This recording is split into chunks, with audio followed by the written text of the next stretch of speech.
নমস্কার, জয়গুরু, জয় মা। সবাইকে নিগম বার্তা চ্যানেলে স্বাগত জানাই। আপনাদের সঙ্গে চলে এসেছি আমি সৌরভ।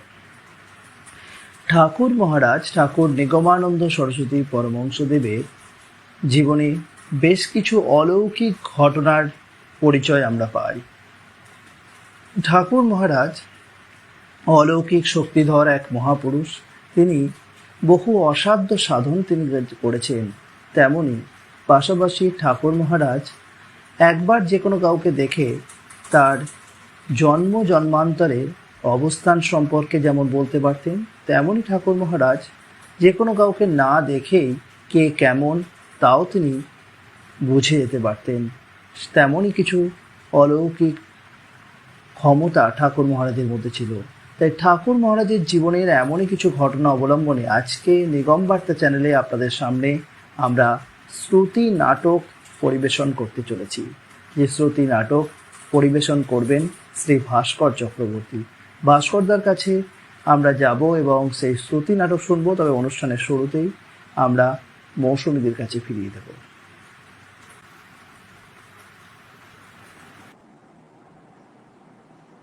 জয় গুরু, জয় গুরু, জয় গুরু। প্রাণের আরাধ্য দেবতা পরমহংস পরিব্রাজকাচার্য শ্রী 108 স্বামী নিগমানন্দ দেবের রাতুল চরণে আমার সহস্র কোটি প্রণাম নিবেদন করি। প্রণাম নিবেদন করি সারস্বত মঠান্তর্গত সমস্ত সন্ন্যাসী এবং ব্রহ্মচারী বৃন্দের চরণে এবং নিগম বার্তার পক্ষ থেকে সমস্ত গুরু ভ্রাতা ভগ্নী ও দর্শক বৃন্দকে জানাই আমাদের যথাযোগ্য ভালোবাসা, শ্রদ্ধা, প্রণাম এবং সর্বোপরি জয় গুরু সম্ভাষণ। জয় গুরু। নিগম বার্তা গুটি গুটি পায়ে এগিয়ে চলেছে ঠাকুরের কথা বলতে গিয়ে। আপনারা যারা দর্শক হয়ে আমাদের সঙ্গে রয়েছেন, আমরা সবার কাছে কৃতজ্ঞ। আপনারা আপনাদের সুচিন্তিত মতামত আমাদের জানান। আপনাদের কোনটা ভালো লাগে, কোনটা আপনারা ঠাকুরের কোন কথা, সবই খুব সুন্দর। ঠাকুরের যে কথাই বলি না কেন সবই যেন প্রাণ স্পর্শী। তাই আপনারা আরো বলুন কি শুনতে চান, কিভাবে ঠাকুরকে আরো জানতে চান। আমরা চেষ্টা চালিয়ে যাব। আমরা সেই চেষ্টার মধ্যে দিয়ে খুঁজে পাবো আমাদের সেই প্রাণ পুরুষকে, যাকে আমরা ইহ জন্মের পরজন্মের স্বামী বলে জেনেছি। শুধু আজ নয়, আজ তো দূরদর্শন, আমাদের মোবাইল ফোন, ইন্টারনেট, বহু প্রযুক্তির সামনে আমরা দাঁড়িয়ে আছি। কিন্তু এমন সময় ঠাকুর এসেছিলেন যখন এসব কিচ্ছুই ছিল না। ছিল শুধু ঠাকুরের প্রাণ ভরা ভালোবাসা শিষ্যদের প্রতি এবং শিষ্যদের আকুল আহুত ঠাকুরের প্রতি টান। জানি না আমরা তার বিন্দু মাত্র কণা মাত্র সেই টানের অধিকারী হয়েছি কিনা। এই ঠাকুরের শ্রীগুরু লীলা এই প্রসঙ্গে আমরা এবার এই পর্বটি চালিয়ে যেতে চাই এই কারণে যে সেই যুগে তার পারিষদরা কেমন ছিলেন, তারা কিভাবে ঠাকুরের কাছে দৌড়ে এসেছিলেন, ছুটে এসেছিলেন। গায়ে কাটা দেওয়া সেসব গল্প আমরা অনেকেই হয়তো জানি, অনেকেই হয়তো জানি না। তবুও যদি আরেকবার আলোচনা করি, আশা করি সকলের ভালো লাগবে। সেই ইচ্ছে নিয়ে আমাদের আজকের এই শ্রুতি নাটক পর্বে আমরা কয়েকটি ঠাকুরের পার্শ্বদের কথা আলোচনা করব। আপনারা সবাই জানেন আজকে আমাদের শ্রুতি নাটক শোনাবেন আমাদের ভাস্করদা, যিনি আগে এর আগে বহু ঠাকুরের ভূমিকায় অভিনয় করেছেন নাটকে, মঞ্চে, এবং কিছুদিন আগে আমরা একটি শর্ট ফিল্মও তাকে দিয়ে করেছি। সেই ভাস্করদার কণ্ঠে আজকে আমরা অনেক কিছু শুনবো, অনেক কিছু জানবো। তার আগে সেই পার্শ্বদের কথা, যাদের কথা বলছিলাম, ঠাকুরের পার্শ্বদের কথা, তাদের একটু শুরু করি আমি। সেই পার্শ্বদের একজনের কথা শুরু করি, যা দিয়ে আমরা দ্বিতীয় পর্বে যাব। যে কেমন ছিল তাদের টান। শুধু একটা বই, তখন তো দূরদর্শন ছিল না বা মোবাইল ক্যামেরা ছিল না, তাই ঠাকুর কেমন দেখতে তারা যখন জানেন না, শুধুমাত্র একটি যোগী গুরু কি একটি তান্ত্রিক গুরুর বই কি ব্রহ্মচর্য সাধন বইটুকু তাদের হাতে এসে পৌঁছেছে, তাতেই তারা ঘর বাড়ি সব ত্যাগ করে অত বছর আগে তারা ছেড়ে বেরিয়ে এসেছিলেন, ছুটে এসেছিলেন ঠাকুরের কাছে। সংখ্যাটা হয়তো নগণ্য, কিন্তু সেই এক একটি ঠাকুরের পার্শ্বদের সঙ্গে যদি আমরা 1000 জন এক জায়গায় একত্রিত হই, তার সমতুল্য হতে পারবো না। আমার বলতে গিয়ে আমার ভেতরটা কেমন যেন করে উঠছে, যে আমাদের মধ্যে সেই সেই আকুলতা বোধহয় আমার মনে হয় না এসেছে বলে। আমরা তো তথাকথিত আজকে দীক্ষা হবে, চলে গেলাম দীক্ষা নিতে, ফর্ম ফিল আপ করলাম, টাকা দিলাম, দীক্ষা নিলাম। এ যেন সেই সবকিছু প্রস্তুত করে দেওয়া। আমার দাদুর মুখে শুনেছিলাম একটি কথা, আমার খুব ভালো লেগেছিল। বলল, দিদা, সবকিছুর মধ্যে অভাব থাকা চাই, অভাব থাকলে তার মধ্যে আকর্ষণ থাকে। আমাদের জীবনটা খুব সহজলভ্য হয়ে গেছে, তো তাই আমরা সেই অভাব নেই আমাদের জীবনে, তাই সেই আকাঙ্ক্ষাটা নেই, সেই টানটা নেই, সেই চাহিদাটা নেই। বাংলাদেশ, ময়মনসিংহ, 1314 সালে ঠাকুরের যোগীগুরুর প্রথম সংস্করণ প্রকাশিত হয়েছিল। সেই সংস্করণ প্রকাশিত হওয়ার পরে ঠাকুরকে জানলেন বহু মানুষ, চিনলেন বহু মানুষ। এবং 1315 খ্রিস্টাব্দে দুর্গাপুর আশ্রম হতে যখন জ্ঞানীগুরু প্রকাশিত হলো, তখন সমগ্র পূর্ববঙ্গ, বিশেষ করে ঢাকার ময়মনসিংহে ঠাকুরের অসাধারণ প্রচার হলো। সেই প্রচারের একটি ছোট্ট আভাস আমি নারায়ণী দেবী লেখার সন্ন্যাসিনী শান্তিময়ী বই থেকে একটু সামান্য অংশ আপনাদের কাছে বলতে চাই। পরবর্তীকালে আমরা আরো অনেক কিছু জানবো। আপাতত একটি ছোট্ট ঘটনার উল্লেখ না করলে প্রসঙ্গে যেতে পারবো না। প্রসঙ্গটি কি না, ময়মনসিংহের পিংনা নামে একটি ছোট্ট শহরে জ্যোতিষচন্দ্র চক্রবর্তী নামে এক ব্রাহ্মণের বাস ছিল। তিনি দেখতে যেমন সুদর্শন ছিলেন, তেমনই সুগায়ক ছিলেন। কুসুম কুমারী নামে তার একটি ছোট বোন ছিল। তিনি আশ্চর্য রূপলাবণ্যের অধিকারিণী এবং সে যুগের বাঙালি মেয়েদের তুলনায় অসাধারণ সুশিক্ষিতা। 19 শতকের প্রথমান্ত নিতান্ত বালিকা বয়সে তার বিবাহ হয়। কিন্তু বিবাহের কয়েক বৎসরের পরে একটি কন্যা সন্তান নিয়ে কুসুম কুমারী বিধবা হলেন। স্বামীর কিছু সম্পত্তি তিনি পেয়েছিলেন, সেই বিত্ত ও মেয়েটিকে নিয়ে বিধবা কুসুম কুমারী পিতৃগৃহে ফিরে আসেন। অতএব দাদা জ্যোতিষবাবুই হলেন তখন তার অভিভাবক। সস্ত্রীক জ্যোতিষবাবু ও পিতৃগৃহের সকলের সেবা পরিচর্যা, সদ্গ্রন্থ পাঠ এবং কঠোর ব্রহ্মচর্য পালন করে কুসুম কুমারী জীবন কাটতে লাগলো। এটা যে সময়ের কথা বলা হচ্ছে, সেটা 1312 থেকে 1316 সালে বাংলার তখন শ্রী রামকৃষ্ণ বিবেকানন্দের যুগ চলছে, এবং তখন আমাদের দেশে চরমভাবে চলছে স্বদেশী আন্দোলন, অর্থাৎ ন্যাশনাল মুভমেন্ট চলছে। শিক্ষিত কুসুম কুমারী সদ্গ্রন্থ পাঠ করে আগেই জীব সেবা ও পরোপকারকে ধর্ম সাধনার মুখ্য সহায় বলে জেনেছিলেন, এবং তিনি তার আচারে ব্যবহারে সাধারণ মহিলাদের চেয়ে আলাদা ছিলেন। তিনি ছুরি চালাতে জানতেন, তিনি শিক্ষিত ছিলেন, তিনি বই পড়তেন, তিনি ধর্মগ্রন্থ পাঠ করতেন, গৃহকর্ম তো তিনি জানতেনই। ময়মনসিংহ জেলার বেনুয়াচর থেকে যখন যোগীগুরুর ঠাকুরের আবির্ভাব হলো, তখন তিনি এই বিধবা হওয়ার পর অনেক ধর্মগ্রন্থ পড়েছেন, কিন্তু কোনো এক সময় যোগীগুরুর একটি বইয়ের একটি কপি তার হাতে এসে পৌঁছায়। আপাদমস্তক পড়লেন, তিনি অবাক হয়ে গেলেন।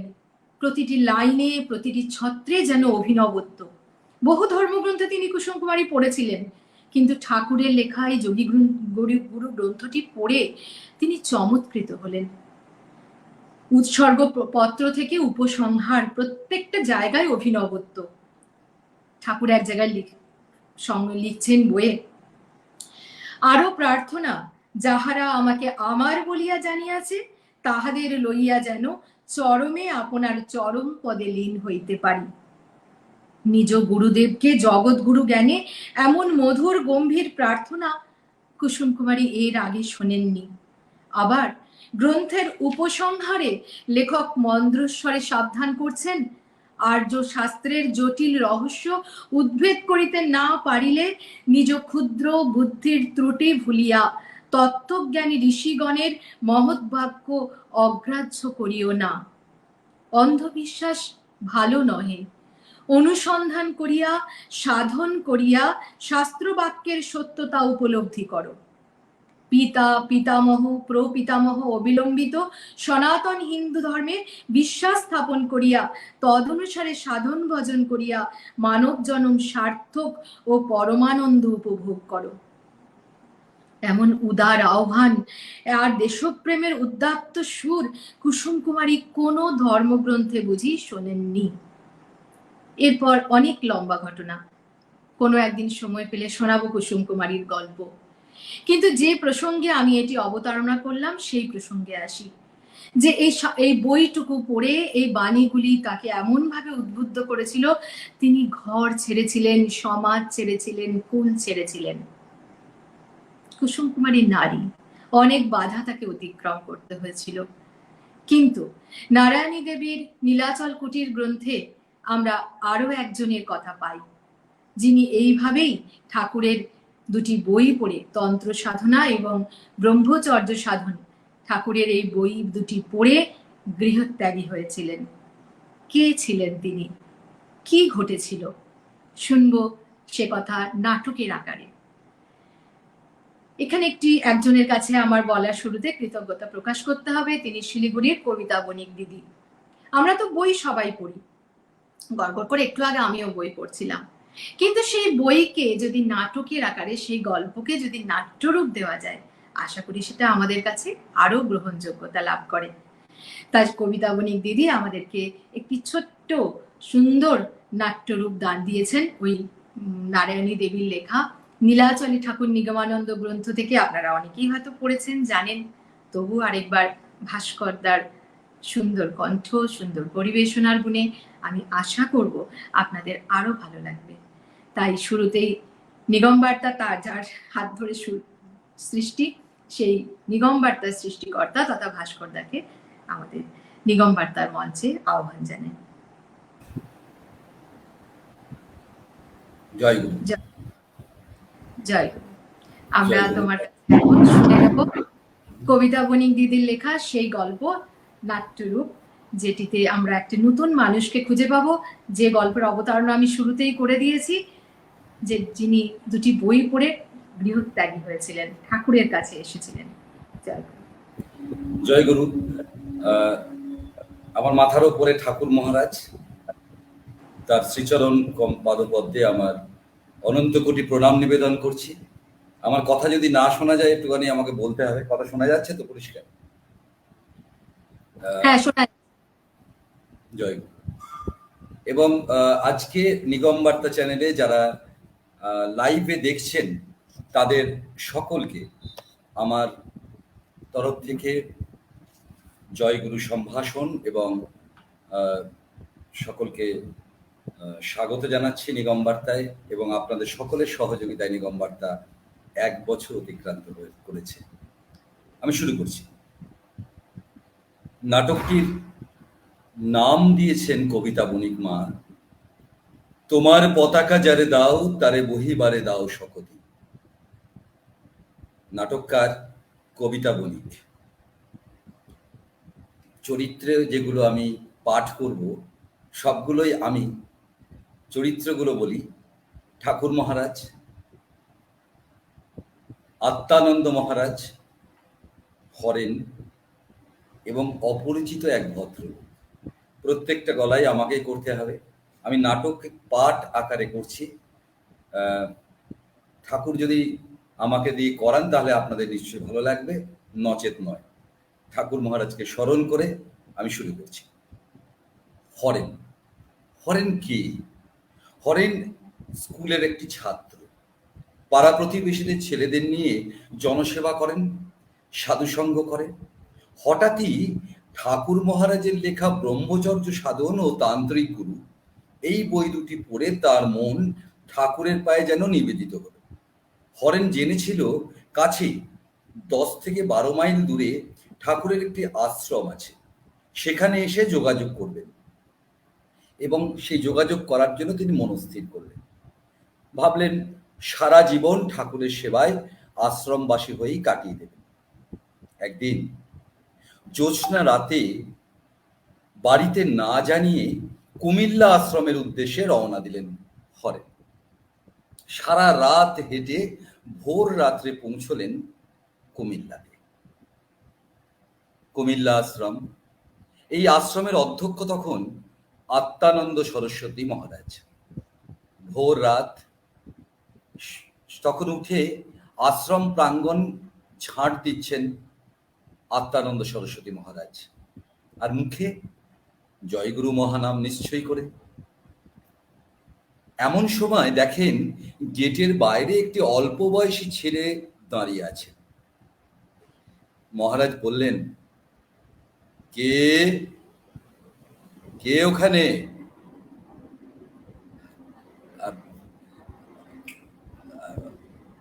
এত ভোরবেলা তুমি কোথা থেকে? হরেন বললেন, আগে হ্যাঁ মহারাজ, সারা রাত ধরে হেঁটেছি। আমি এই 10 থেকে 12 কিলোমিটার দূরে থাকি, কোনো অসুবিধা হয়নি। এতটা পথ তুমি হেঁটে এলে? আগে হ্যাঁ মহারাজ, হেঁটে এলাম।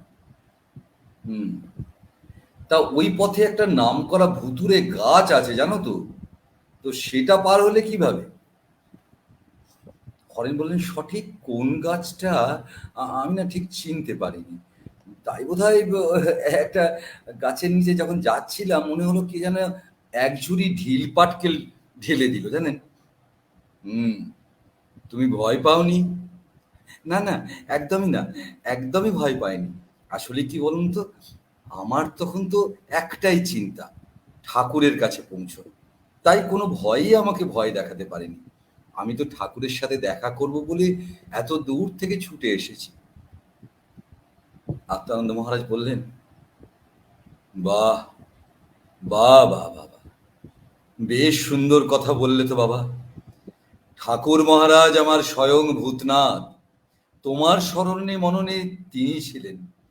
তাহলে আর তার অনুচরেরা তোমার কি বিপদ ঘটাবে বলো? তাই তোমার কোনো বিপদ ঘটেনি। হরেন তখন একটু মাথা নিচু করে বললেন, না না, তারপর আর কোনো ঘটনা ঘটেনি। আমি হেঁটে এই তো আপনার কাছে পৌঁছলাম। আত্মানন্দ মহারাজ তখন ঝাঁটা সরিয়ে আশ্রমের গেটটি খুলে দিয়ে মাদুর বিছিয়ে ছেলেটিকে ভেতরে ডাকলেন। এসো এসো এসো, বসো, এখানে বসো। আচ্ছা, ঢিল পাটকেল পড়ার শব্দ শুনে তোমার কি মনে হয়েছিল বাবা? আগে আমি শুনেছিলাম এ পথে একটা ভুতুড়ে গাছ আছে। আমার মাথায় ওসব কিছু ছিল না, শুধু ঠাকুরের কথা মনে পড়ছিল। যেহেতু মাথায় ঘুরছিল শুধু ঠাকুরের চিন্তা, তাঁর লেখা দুটো বই পড়েছি, তান্ত্রিক গুরু ও ব্রহ্মচর্য সাধন। এই বই দুটো পড়ার পর থেকেই আমার শুধু মনে হচ্ছে আমি শুধু ঠাকুরকে একবার দর্শন করব, ঠাকুরের সঙ্গে দেখা করার ইচ্ছে জেগেছে খুব। তাই বোধহয় ভূতের কথা আমার আর মনে ছিল না, বুঝলেন। থাকলেও ভয়ের কথা মনে হয়নি। ভয় পেলেও তো আমি আর থেমে যেতাম না। আর তাই বা হবে কেন? আমাকে ঠাকুর মহারাজের কাছে যে পৌঁছতেই হবে। তাই তো ঠাকুর মহারাজের কথা চিন্তা করতে করতে আমি এখানে চলে এসেছি। বাহ, তোমার মনে ঠাকুর চিন্তা ছিল দেখেই সব বিপদ কাটিয়ে উঠতে পেরেছো বাবা। খুব ভালো, খুব ভালো লাগলো তোমার কথা শুনে। আচ্ছা, এবার তুমি একটা কাজ করো, তুমি একটু স্নান করে এসো দেখি। আমিও স্নান করে নিই, ঠাকুরের তামাকের ব্যবস্থা করতে হবে তো। আত্মানন্দ মহারাজ স্নান সেরে ঠাকুর মহারাজকে তামাক দিয়ে জলযোগ করালেন, আর এক মনে ঠাকুরের গান গাইছেন। খুব সুন্দরভাবে হরেনও আনন্দে সব দেখছেন ও শুনছেন। তারপর পূজা সেরে প্রসাদ দিলেন আর বললেন, শোনো, এখনো দুপুরের ভোগ হয়নি। ভোগ হয়ে গেলে তুমি কিন্তু প্রসাদ নিয়ে আজকের মতো বাড়ি চলে যাও। ঠাকুর তো এখন নেই। আমি ঠাকুর মহারাজকে সব বিস্তারিত জানাবো। ঠাকুরের সংবাদ পেলেই তোমাকেও জানাবো, কেমন? তাহলে প্রসাদ নিয়ে তুমি বাড়ির উদ্দেশ্যে যাত্রা করো। আমি আমি তাহলে ঠাকুরের দেখা পাবো না? আমি ঠাকুরের সাথে দেখা করব বলেই তো ছুটতে ছুটতে আসছি। হ্যাঁ, বিশ্বাস করুন মহারাজ, আমি একবার ঠাকুরকে দর্শন করব। কিন্তু এখন তো বাবা ঠাকুর মহারাজ এখানে নেই। তুমি নিশ্চিন্তে বাড়ি যাও, ঠাকুর মহারাজের সংবাদ পেলেই তুমি জানতে পারবে, কেমন? ঠাকুর মহারাজের সাথে দেখা হবে কি করে আমার? আমি তোমার কথা ঠাকুর মহারাজকে চিঠিতে লিখে জানাবো। সত্যি সত্যি আমার কথা লিখবেন আপনি ঠাকুরের কাছে? মহারাজ, ও মহারাজ, বলুন না, আপনি আপনি ভুলে যাবেন না তো? ভুলে যাবেন না তো আমার কথা? না না, ঠাকুর মহারাজ আশ্রমে এলে নিশ্চয়ই তোমার সাথে দেখা করিয়ে দেব। যাও, এখন বাড়ি গিয়ে পড়াশোনায় একটু মন দাও দেখি, কেমন? নাও, শোনো, ওই দুপুরে ঠাকুরের ভোগ হলে ভোগ নিয়ে তাড়াতাড়ি করে বাড়ি চলে যাবে, কেমন? অনেকটা পথ তোমাকে আবার বাড়ি ফিরতে হবে। হরেন যথারীতি দুপুরের প্রসাদ নিয়ে ঠাকুর মহারাজকে ও আত্মানন্দ মহারাজকে প্রণাম করে বাড়ি ফিরে গেলেন। কিন্তু হরেনের মন সদাই ঠাকুর চিন্তায় ব্যাকুল হয়ে থাকল। মাঝে মাঝেই দুপুরের আগেই আশ্রমে এসে পৌঁছে যেতেন, ঠাকুরের কোনো সংবাদ এসছে কিনা জানার জন্য। একদিন, সে কি, এই যে হরেন যে, আগে আগে হ্যাঁ মহারাজ, ঠাকুরের সাথে কবে দেখা পাবো তাই জানতে এসছি। আমার প্রণাম গ্রহণ করুন মহারাজ। মহারাজ, আমি একটু নাট মন্দিরে ঠাকুরকে তাহলে প্রণাম করে আসি।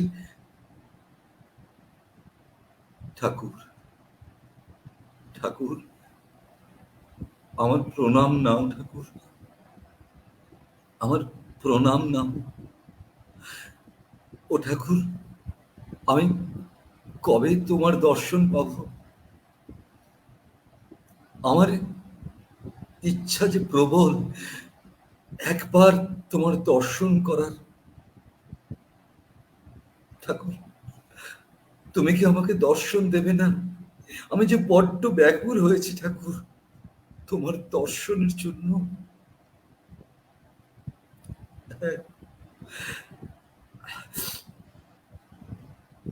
ঠিক আছে, আমি আমি আমি তাহলে আসছি ঠাকুর।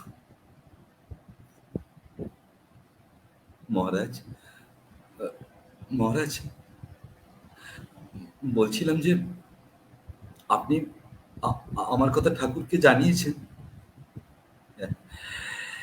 হ্যাঁ হরেন, তোমার কথা ঠাকুর মহারাজকে চিঠিতে আমি সব জানিয়েছি। উত্তর এলেই তোমাকে আমি জানাবো, কেমন?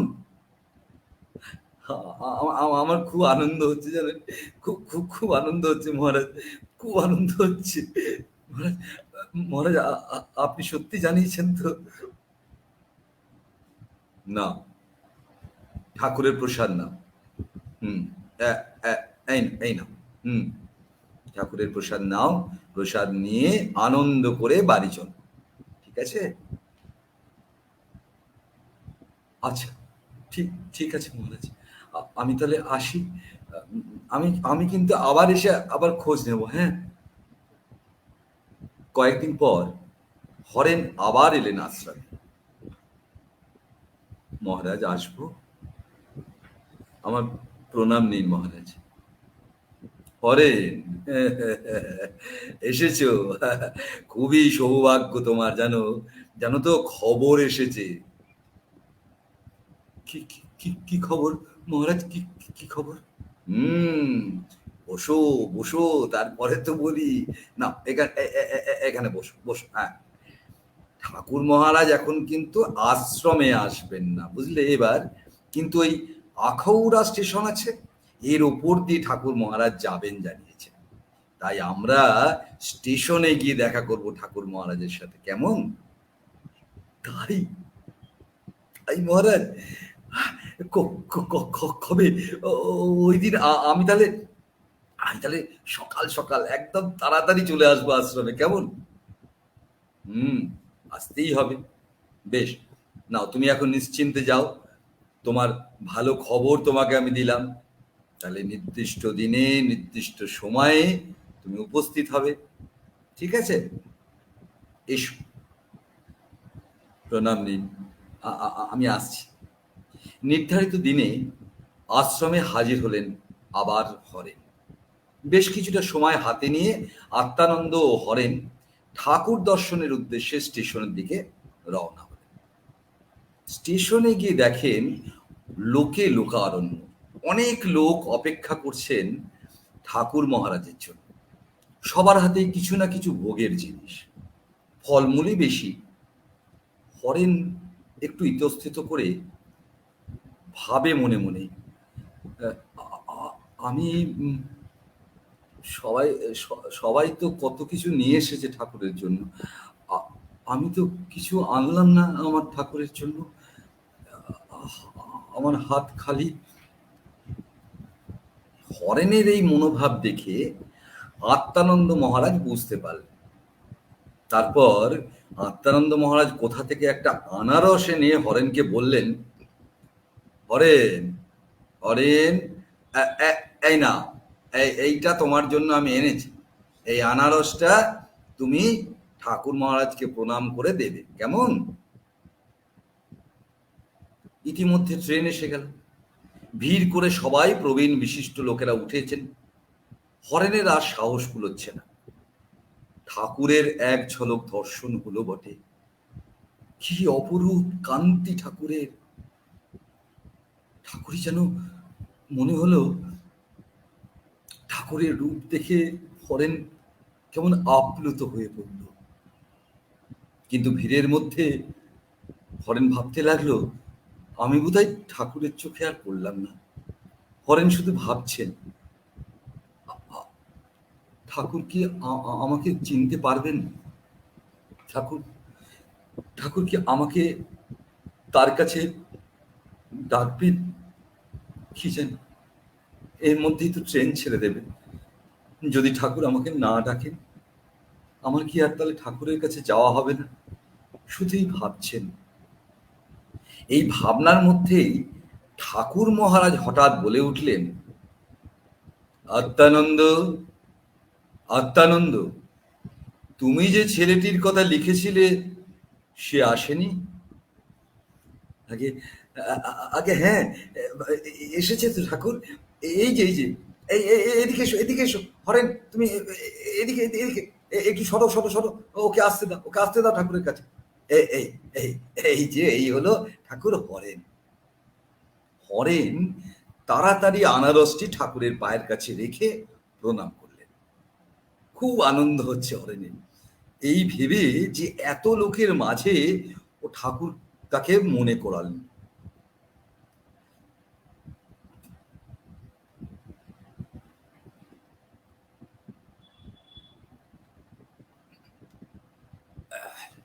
হরেনের আনন্দ আর ধরে না। মনের আনন্দে তিনি ঠাকুরকে শুধু দর্শন করছেন। ঠাকুর বললেন, আত্মানন্দ, আত্মানন্দ, এই হরেনকে কিছুদিন আশ্রম জীবনের অভ্যাস করাও, কেমন? হরেনের আরো আনন্দ। মনের আনন্দে রইলেন তিনি মজ করে। তারপর হরেন চলে গেলেন আত্মানন্দ মহারাজের কাছে আশ্রমে, আশ্রমবাসী হওয়ার জন্য। হরেনের মনে খুব আনন্দ। বন্দনা, গান, কীর্তন, কাজকর্ম সবই করেন হরেন।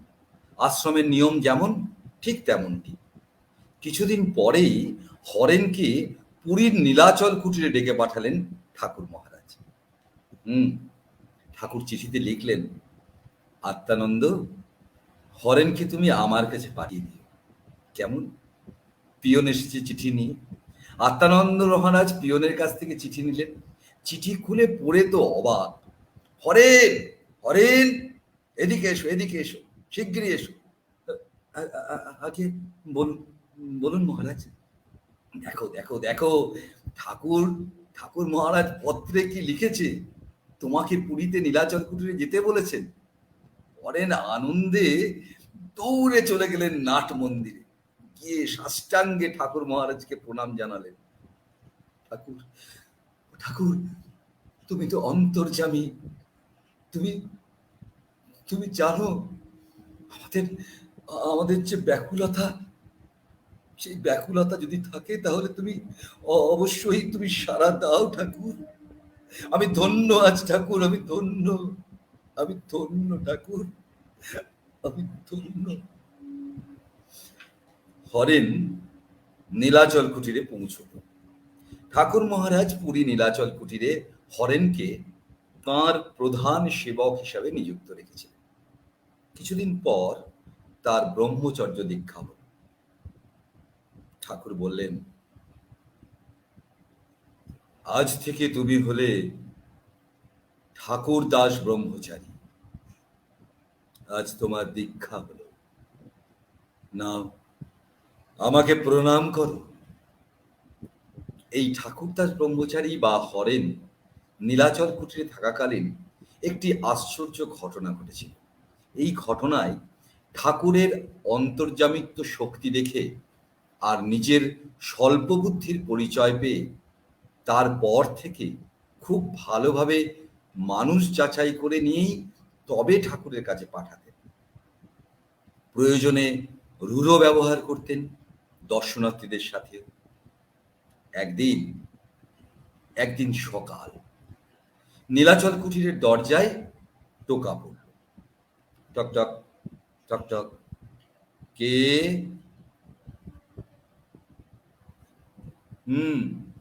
কি চাই? অপরিচিত এক ভদ্রলোক দরজায় দাঁড়িয়ে বললেন, আগে আমি নিগমানন্দ দেবের সাথে একটু দেখা করতে চাই। তিনি তো কারোর সঙ্গে দেখা করেন না। এখন আপনি আসুন। আগে আপনি একবার যদি দেখা করিয়ে দেন, আমি আসলে এই অনেক দূর থেকে এসেছি কিনা, একটু যদি দেখা করিয়ে দেন। বললাম তো দেখা টাকা হবে না। বলেই হরেন ধপ করে তার মুখের ওপর দরজাটা বন্ধ করে দিল। পরের দিন আবার দরজায় টোকা। কে? আপনি? আবার? না না, আপনি চলে যান, দেখা টাকা হবে না। দিন না ভাই, এই একবার একবার একবার একটু দেখা করিয়ে দিন। আমার কিছু জানার আছে ওনার কাছে, এই নিগমানন্দ দেবের কাছে, জানেন তো। অসম্ভব, সে হবে না। আপনি এখন আসুন তো, আসুন। এই দেখুন, আপনি বড় রেগে যাচ্ছেন আমার ওপর।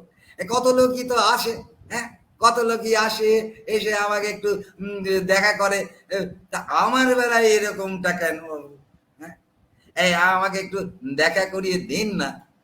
আমি বললাম না কত দূর থেকে সেই আমি আসছি, হ্যাঁ, ওই একটি আশা নিয়ে যে নিগমানন্দ দেবের সঙ্গে একটু দেখা করব, এই আশা নিয়ে।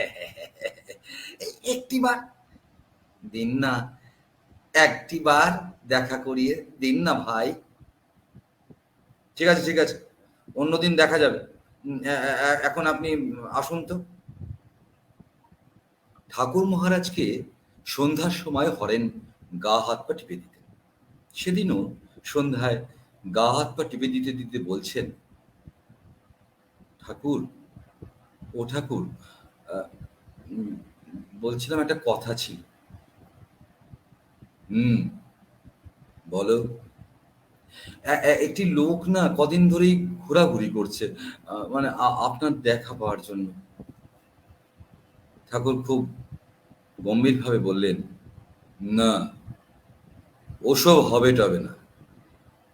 কিন্তু বড্ড পীড়াপিড়ি করছে ঠাকুর, উনি আপনার কাছে কিছু জানতে চান। আমি রোজ বারণ করে দিই, তাও রোজ আসে। হুম, দেখা যাক। পরদিন আবার সেই লোক এসেছে দেখা করতে। দরজায় করাঘাত হয়। হরেন গিয়ে দরজা খোলে, আবার বলে, আবার আপনি? আজ আজ কিন্তু আমি আর ফিরে যাওয়ার জন্য আসিনি বাপু। এই কত মানুষ তার দর্শন পাচ্ছে, আর আমার বেলায় তুমি আমাকে শুধু সরিয়ে সরিয়ে দিচ্ছ। না না না না, ও ভাই, ভাই গো, একটিবার, একটিবার ব্যাস, এই আর কখনো বলবো না, একটিবার একটু দেখা করিয়ে দাও না ভাই।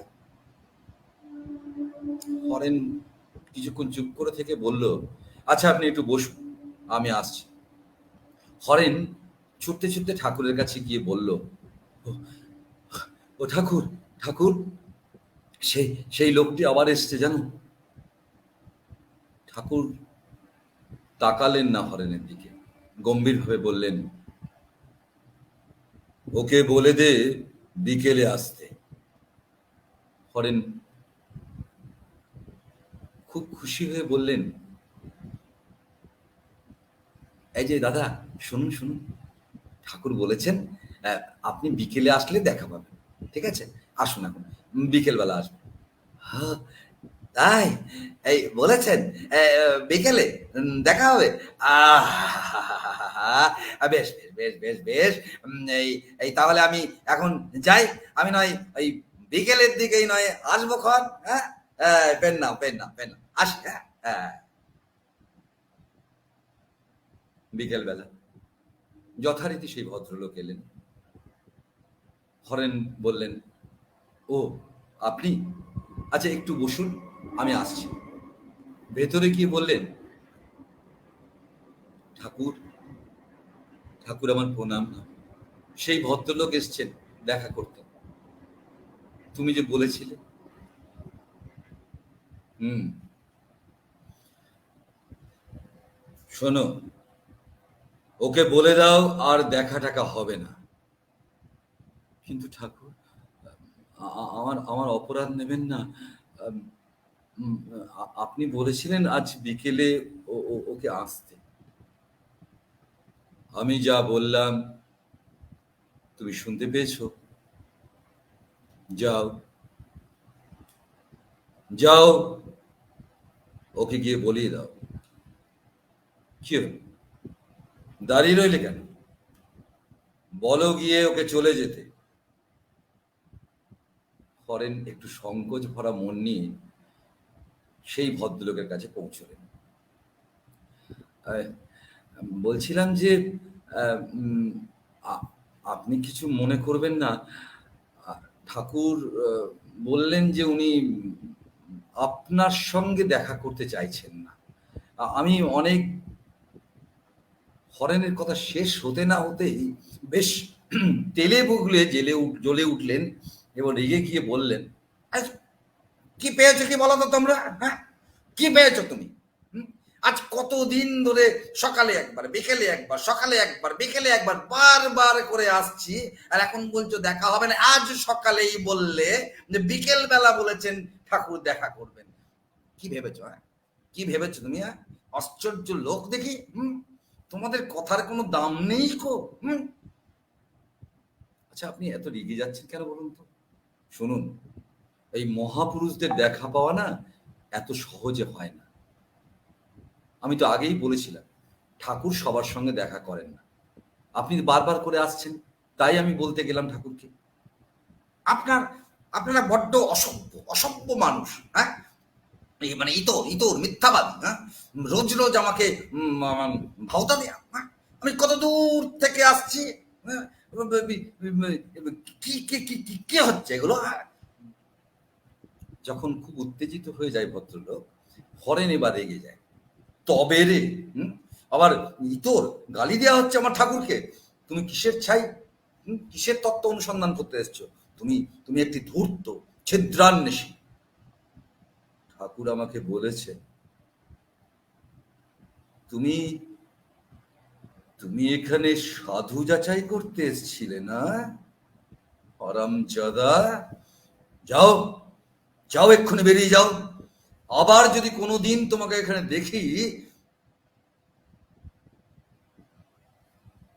এই বলে ওই ভদ্রলোককে তিনি বার করে দিয়ে দরজা বন্ধ করে দিলেন। লজ্জায় হরেনের মুখ লাল হয়ে উঠল। ছি, এই লোকটার জন্য আমি ঠাকুরকে সাদাসিধি করছিলাম। যা দেখেছিলাম, যা শুনেছিলাম, সবই ভুল। আমরা ওপর থেকে মানুষকে ঠিক চিনতে পারি না। ঠাকুর জানেন, ঠাকুর তো অন্তর্যামী। ভাগ্যিস আমি জিদ করিনি, আমি কথা দিইনি। ঠাকুরকে দেখা করতেই হবে। ঠাকুর ঠাকুর আমি আমি প্রতিজ্ঞা করছি, এবার থেকে মানুষকে যাচাই না করে আর তোমার কাছে আসতে দেব না। এত সুদূর সাহস! ও তোমাকেও তোমাকেও তোমাকেও না না, আর ঢুকতে দেবো না। দরকার হলে আমি এবার রূঢ় ব্যবহার। ঠাকুরকে ভালোবাসতে পারলে সে তো সবই সহ্য করবে। ঠাকুর ঠাকুর আমাকে শক্তি দাও, ঠাকুর শক্তি দাও। কোনোদিন যেন তোমার কাজকে সাধারণভাবে না দেখি, সাধারণ চোখ দিয়ে না দেখি। তোমার কাজ করার শক্তি তুমি দাও ঠাকুর। ঠাকুর, আমার এই মূর্খামির জন্য তুমি আমাকে ক্ষমা করো ঠাকুর, ক্ষমা করো, ক্ষমা করো। ক্ষমাভূত ঠাকুর এমনি করেই তৈরি করেছিলেন আমাদেরকে, তৈরি করতে চেয়েছিলেন আমাদেরকে। আমরা কতটা হতে পেরেছি জানি না, তবে ঠাকুর প্রতি মুহূর্তে, প্রতি ক্ষণে আমাদের মাথার উপরে হাত রেখে চলেছেন এবং আমাদেরকে আশীর্বাদ করছেন। পরবর্তীকালে এই হরেনি নীলাচল কুটিরে ঠাকুরের প্রধান সেবক রূপে গণ্য হয়েছে। নমস্কার, জয় গুরু। দেখে যায় এক প্রেমের পাগল, এলো রে তোদের পাড়া। দেখে যায় এক প্রেমের পাগল, এলো রে তোদের পাড়া। তারে বার করে দে, বার করে দে, কোথায় এলো কালি তোরা। তারে বার করে দে, বার করে দে, কোথায় এলো কালি তোরা। এলো রে তোদের পাড়া। তার চাঁদের কিরণ গায়ের বরণ, অরুণ এক বসন পরা। তার চাঁদের কিরণ গায়ের বরণ, অরুণ এক বসন পরা। সে যে দীঘল কেশে মোহন বেশে জগ মন চোরা। সে যে দীঘল কেশে কিরণে বেশি জগ মন চোরা। এলো রে তোদের পাড়া। জয় গুরু। ঠাকুরকে দেখে আশেপাশের লোকরা এই কীর্তনটি গাইতেন। তারা মনে করতেন যে আমাদের ঠাকুর স্বয়ং চৈতন্যরূপী। তার সুন্দর দীঘল কেশ, অরুণ বরণ, সব বর্ণনাই মিলে যেত সেই গৌরাঙ্গদেবের সঙ্গে। অসংখ্য ধন্যবাদ ভাস্করদাকে।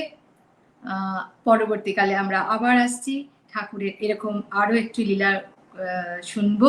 আপনারা দর্শক বৃন্দের কাছে অনুরোধ, আপনারা অপেক্ষা করুন, দ্বিতীয় পর্বে ভাস্করদা আসছে। তার আগে ঠাকুরের আরেকটি লীলা কথা আমি বলবো, পরবর্তীতে আমরা শুনবো ভাস্করদার একটি বিশেষ উপস্থাপনা, এবং সেই উপস্থাপনায় তার সঙ্গে আমরা আরেকজন অতিথিকে পাবো আজকে। তিনিও একজন নাট্যকর্মী, শ্রী সিদ্ধার্থ বক্সী বাবু এবং ভাস্করদা দুজনে মিলে আমাদেরকে একটি কাব্যনাট্য উপস্থাপনা করে শোনাবেন। আপনারা অপেক্ষা করুন। কিন্তু তার আগে আমরা ঠাকুরের যেটি ভাস্করদা উপস্থাপন করবেন সেটি প্রসঙ্গে বলার আগে ঠাকুরের একটি লীলার কথা আরেকটু আমরা আলোচনায় চলে যাব। হয়তো অনেকে আবার বলছি, অনেকেই জানেন, কিন্তু তবুও আমরা সেই রসাস্বাদনটুকু আরেকবার করে নেব। বাংলাদেশের ভাওয়াল পরগনার একটি জমিদার ছিলেন শ্রী নরেন্দ্র নারায়ণ রায়চৌধুরী। আশা করি সবাই নাম শুনেছেন। তিনি ছিলেন বলদা এস্টেটের জমিদার, এবং বলদা এস্টেটের সমস্ত বলদা এস্টেটে তিনি একটি বলদা হাউস নির্মাণ করেছিলেন। তার বিশাল বর্ণনা, তার প্রসঙ্গে আমি আসলে ঠাকুরের জীবনে যারা এসেছেন তাদের কথা বলতে গেলে বোধহয় শেষ হবে না। তো এই নরেন্দ্র নারায়ণ রায়চৌধুরীর কথা আমরা যদি আলোচনা করি, আমাদের অনেক বিশদে আলোচনা করতে হবে। আমি সে প্রসঙ্গে যাব না। আমি একটি বিশেষ কথা ঠাকুরের সঙ্গে তার একটি বিশেষ ব্যাপারে আলোচনায় চলে যাব। সেটি হচ্ছে, এই নরেন্দ্র নারায়ণ জমিদার ছিলেন।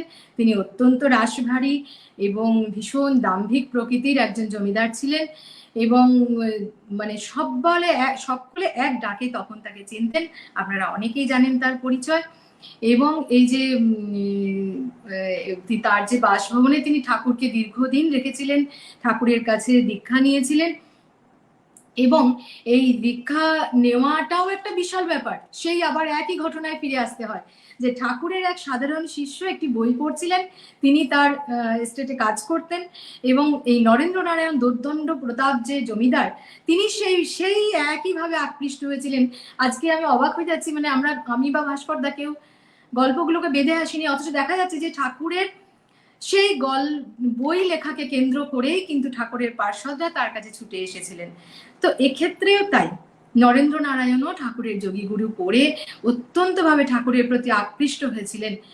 তিনি বই পড়েছিলেন। তিনি সেই যুগের বিএ পাস ছিলেন, ইংরেজদের সঙ্গে সাহেবদের সঙ্গে ওঠা বসা ছিল, বিদেশে যেতেন। সেই যুগে দাঁড়িয়ে বাংলাদেশে এক ডাকে সবাই তাকে চিনতেন।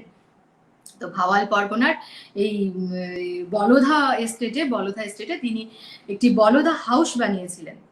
সে বিশাল ঘটনা, অনেক ঘটনা। একটি বিশেষ ঘটনার কথা বলি। এই বলদা হাউসে যখন তিনি ছিলেন, তার পাশে একটি বৈঠকখানা ঠাকুরকে যেখানে রেখেছিলেন, যে বিশাল তার বাগান ছিল, মানে সে বর্ণনা করে শেষ করা যাবে না। তো তার পাশে একটি তিনি বৈঠকখানা বানিয়েছিলেন। সেখানে বিভিন্ন স্তরের মানুষেরা আসতেন। স্তরের বলতে এখানে অবশ্য একটি বিষয় মানে উল্লেখযোগ্য, তিনি খুব গণ্যমান্য এবং উচ্চ স্তরের মানুষদের সাথে ওঠা বসা করতেন, সেই যুগের যারা বিখ্যাত ব্যক্তিত্ব ছিলেন। এবং বেশ কিছু সাহেবরা আসতেন, এবং যারা রীতিমতো আমাদের হিন্দু শাস্ত্র নিয়ে পড়াশোনা করেন, এরকম সাহেবরা আসতেন। তো একদিনের একটি ঘটনা দিয়ে শুরু করি। বলদা প্রাসাদে যে ঘরে ঠাকুর বাস করতেন, তার পাশের ঘরটাই ছিল ড্রয়িং রুম বা বৈঠকখানা। সেখানে রায়চৌধুরী স্বয়ং অভ্যাগতদের দেখাশোনা করতেন। আরো অনেক ঘটনা আছে। তো এই বৈঠকখানার তিনি যা কিছু করতেন খুব সুন্দর করে করতেন। খুব শৌখিন মানুষ ছিলেন। খুব সুন্দর করে বৈঠকখানাটি সাজিয়ে সেখানে রাধাকৃষ্ণের একটি যুগল মূর্তি স্থাপন করেছিলেন। তো রাধাকৃষ্ণের এই যুগল মূর্তি বিগ্রহ দেখে একদিন একটি সাহেব এলেন। তিনি মানে শুধু এমনি সাহেব নন, তিনি রীতিমতো আমাদের রামায়ণ মহাভারত পড়েছেন, তার সমালোচনা পড়েছেন, রীতিমতো বিদগ্ধ একজন সাহেব এলেন, যিনি আমাদের হিন্দু শাস্ত্র সম্বন্ধে অবহিত।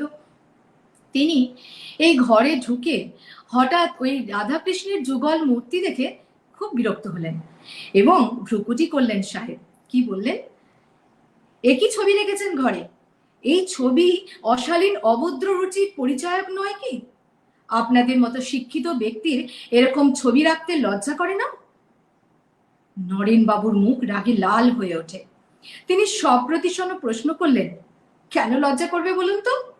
এই বিগ্রহ আমরা পিতা পুত্র কন্যা সহ সপরিবারে পুজো করি, ভাই ভগ্নী স্ত্রী কন্যা একত্রে সবাই মিলে দেখি।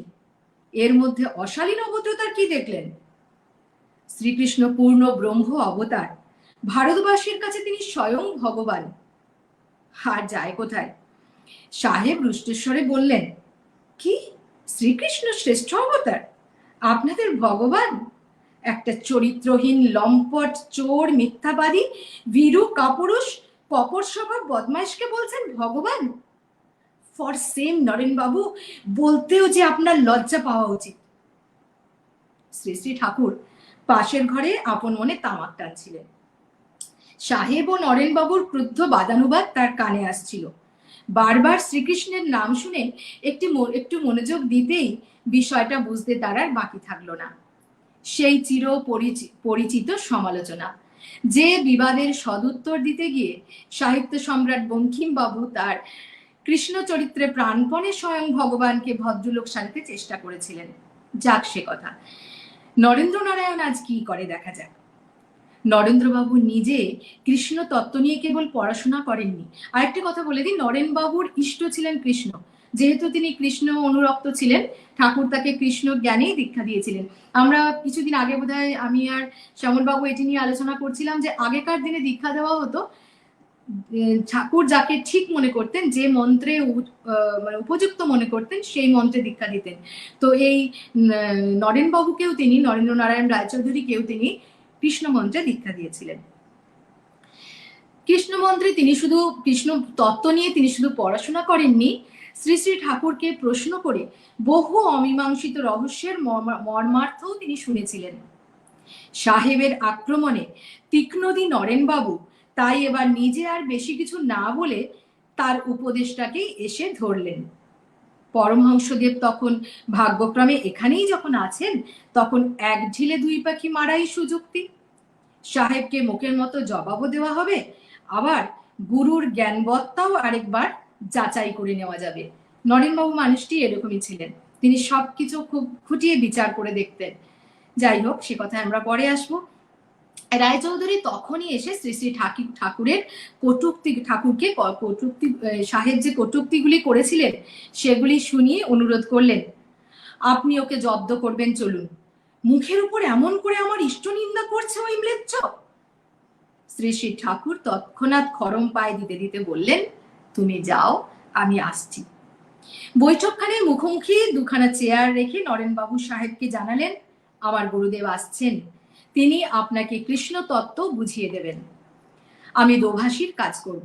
স্বাভাবিক, সাহেব ইংরেজিতে বলবেন, ঠাকুর যেটা বলবেন সেটা নরেনবাবু তাকে ইন্টারপ্রিট করে দেবেন। নরেনবাবু দাঁড়িয়েই ছিলেন। একটু পরেই গৈরিক বাস, দীর্ঘদেহী, সুশ্রী, উজ্জ্বল, গৌরবর্ণ এক যুবা পুরুষ ঘরে ঢুকতে দেখে সবিস্ময়ে সাহেব প্রশ্ন করলেন, ইনিই আপনার গুরু? নরেনবাবু ঘাড় নাড়তেই ভদ্রতায় ইংরেজ উঠে টুপি খুলে বললেন, আসুন স্বামীজি, আসন গ্রহণ করুন। আমরা সবাই জানি আমাদের ইংরেজরা হয়তো দূরও ছিলেন আমাদের প্রতি, আমাদের ব্যঙ্গ বিদ্রুপ করতেন, আমাদের নিচু জ্ঞান করতেন, কিন্তু এটিকেটস বা ম্যানার্স এটা বোধহয় ওনাদের কাছে শিখতে হয়। তো যাই হোক, তর্কের শুরুতেই তিনি টুপি খুলে ঠাকুরকে আসতে বললেন। স্মিত মুখে চেয়ারে বসে শ্রী শ্রী ঠাকুর সাহেবকেও বসতে ইশারা করে নরেনবাবুকে বললেন, শ্রীকৃষ্ণ সম্বন্ধে কি ওর বক্তব্য বলতে পারো?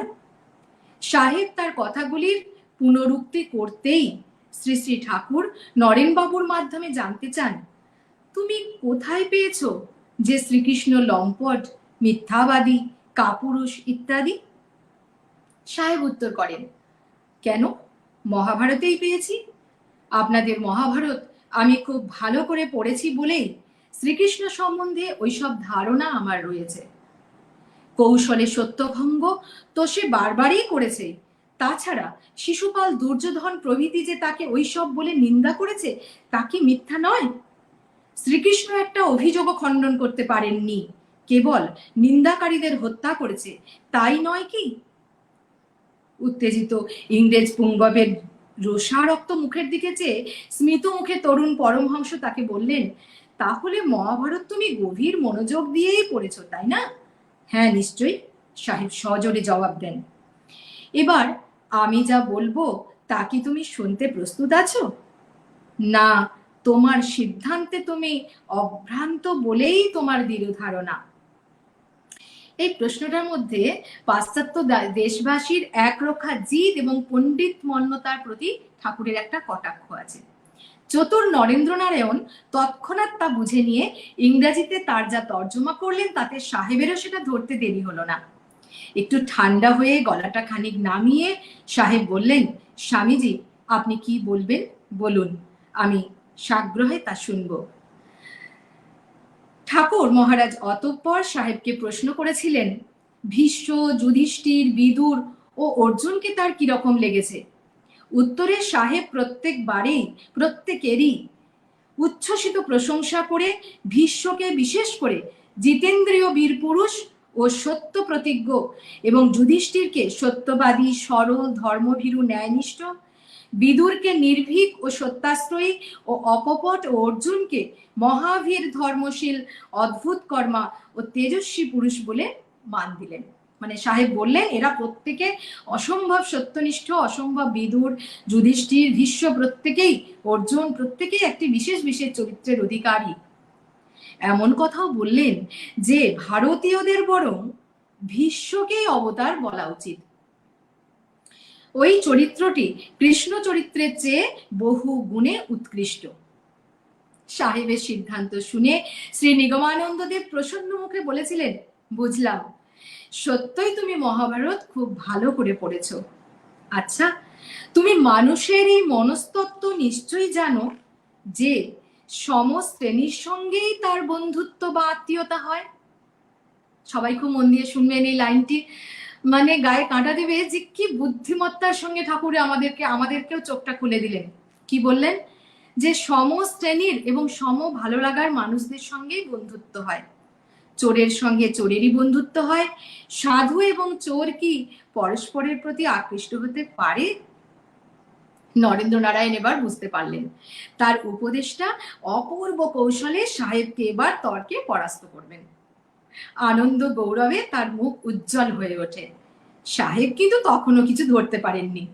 অতএব তিনি ঠাকুরের প্রশ্নে বিনা দ্বিধায় বললেন, হ্যাঁ, আপনি ঠিকই বলেছেন Swamiji. Man six his own company. Man six his own company মানে মানুষ তার নিজের জুড়ি নিজেই পছন্দ করে নেয়। এই প্রবাদ আমাদের দেশেও আছে। পরস্পরের চরিত্রগত মিল থাকলেই একজন মানুষের সঙ্গে অপরের বন্ধুত্ব জন্মে। তার কথার পিঠে হাসি মুখে তরুণ পরমহংসদেব বললেন, তাহলে বলো দেখি, তোমার মতে যিনি জিতেন্দ্রীয়, সত্য প্রতিজ্ঞ বীর পুরুষ সেই ভীষ্ম, যিনি ধার্মিক, ন্যায়পরায়ণ, সরল, সত্যবাদী সেই যুধিষ্ঠির, অকপট, নির্ভীক, সত্যনিষ্ঠ বিদুর ও মহাবীর এবং অদ্ভুত কর্মা অর্জুন, এরা চারজনেই কি করে চরিত্রহীন, লম্পট, ভীরু, কাপুরুষ, কপট, মিথ্যাবাদী শ্রীকৃষ্ণকে কেবল ভালোবাসতেন না, নিজেদের চেয়ে বড় বলে মান দিতেন। যে ভীষ্মকে তুমি অবতার বলে স্বীকার করতে চাও, সেই ভীষ্ম রাজস্ব যজ্ঞে নিজে শ্রীকৃষ্ণকে কি করে বলি পূজা দিয়েছিলেন তুমি পড়নি? তুমি যা সব বলছো, শ্রীকৃষ্ণ যদি সত্যই সেরকম হতেন, ভীষ্ম, যুধিষ্ঠির, বিদুর ও অর্জুনের মতো মানুষ কি তাকে ভগবান বলতেন? মহাভারতে দেখো, এরা প্রত্যেকে তার অন্ধ ভক্ত। তাহলে? অভিভূত হয়ে সাহেব মৃদুস্বরে বলে উঠলেন, গুড আর্গুমেন্টস ইনডিড। সত্যই যুক্তিসঙ্গত কথা বটে। আমি এভাবে জিনিসটা কখনো ভেবে দেখিনি ঠাকুর। আজ আমি একটা নতুন দিক জানলাম। জয়গুরু। আরো রয়েছে, সাহেব এরপর বলেছিলেন যে দ্রৌপদীর সভায় একটা জিনিস আমি বুঝতে পারি না, দ্রৌপদীর অপমানের যখন হচ্ছে তখন এই এই বড় বড় রথী মহারথীরা কেন চুপ করেছিলেন।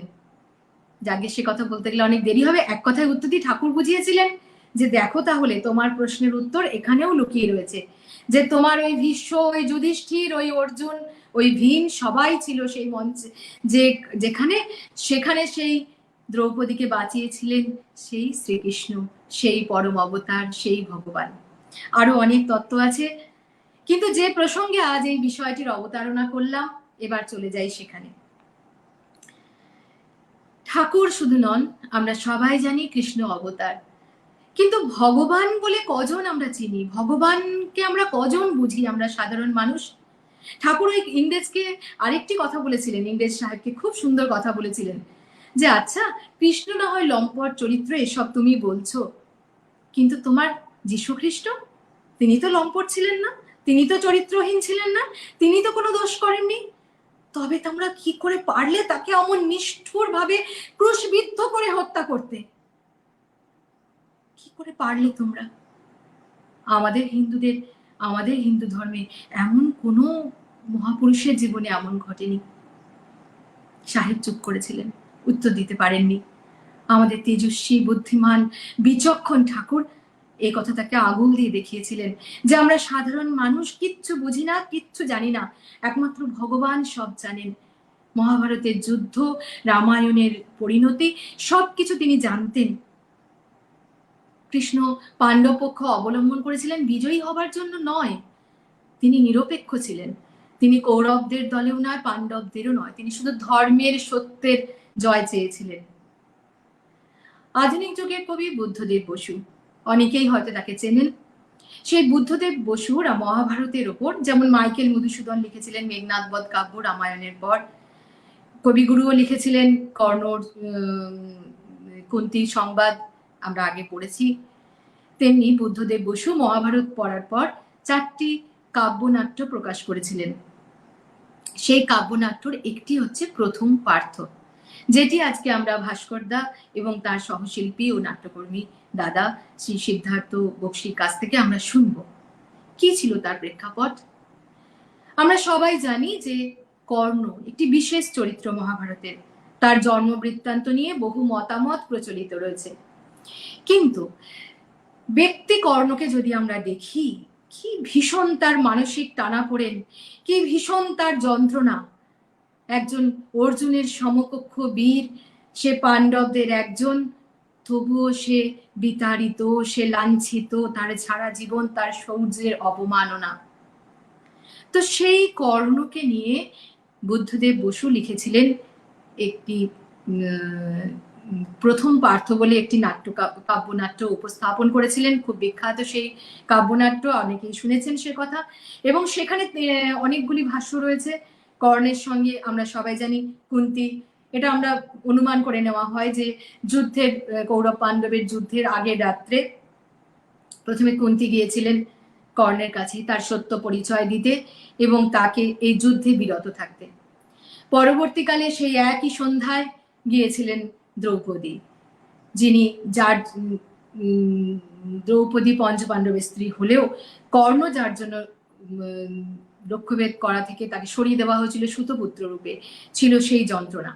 এবং সর্বশেষে গিয়েছিলেন সর্বজ্ঞ কৃষ্ণ, শ্রীকৃষ্ণ। কেন গিয়েছিলেন, কি জন্য গিয়েছিলেন?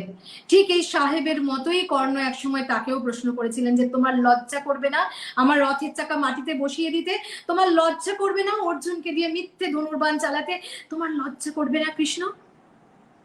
কৃষ্ণ বলেছিলেন না, করবে না। ধর্ম সংস্থাপনার জন্য, মানুষের হিতের জন্য আমি সর্বদা এই মিথ্যাচার করব, এবং সর্বশেষে আমরা ফিরে আসব সেই আমাদের ঠাকুরের তত্ত্বে। ঠাকুর কাছে আমরা কেন এসেছি? আমরা মুক্তি চাই। এই প্রত্যেক দিনের যন্ত্রণা, মানসিক পীড়ন, হাহাকার, কান্না, হয়তো হাসি আছে, আনন্দ আছে, কিন্তু নেই সেই পরম পাওয়া আমাদের জীবনে, যে যতই পাই, যতই আনন্দে থাকি, প্রতি মুহূর্তে আমাদের মধ্যে সেই না পাওয়ার হাহাকার, না পাওয়ার যন্ত্রণা কি যেন নেই। সবকিছুর মাঝে থেকেও কি যেন হারিয়ে গেছে আমাদের জীবন থেকে, কি যেন সেই না পাওয়া। ঠাকুর বলেছেন, এক জন্মে না হলেও তোরা 3 জন্মে মুক্তি পাবি।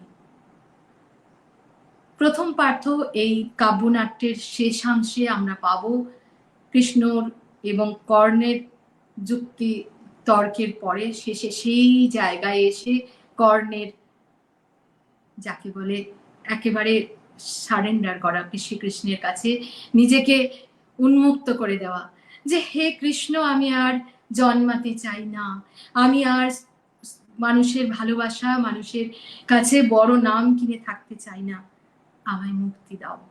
সেই মুক্তির বার্তা নিয়ে আজকের কাব্যনাটক পরিবেশিত হবে। পরিবেশনায় ভাস্কর চক্রবর্তী এবং তার সহযোদ্ধা বলবো আজকের এই অংশে শ্রী সিদ্ধার্থ বক্সী মহাশয়। নিগম বার্তার পক্ষ থেকে তাকে আমাদের স্বাগত, সাদর আমন্ত্রণ। জয়গুরু। জয়গুরু। জয়গুরু। আমরা সরাসরি চলে যাব কাব্যনাট্য বুদ্ধদেব বসু রচিত প্রথম পার্থের কৃষ্ণ ও কর্ণ সংলাপে। তার আগে একবার একটুখানি পরিচয় করে দেবো সিদ্ধার্থ বক্সির সঙ্গে। সম্পর্কটা এরকম, আমার সঙ্গে সিদ্ধার্থবাবু আমার নাটকের যে আমার নাট্যচর্চার তার তিনি আমার সহযোদ্ধা, আমার দাদা।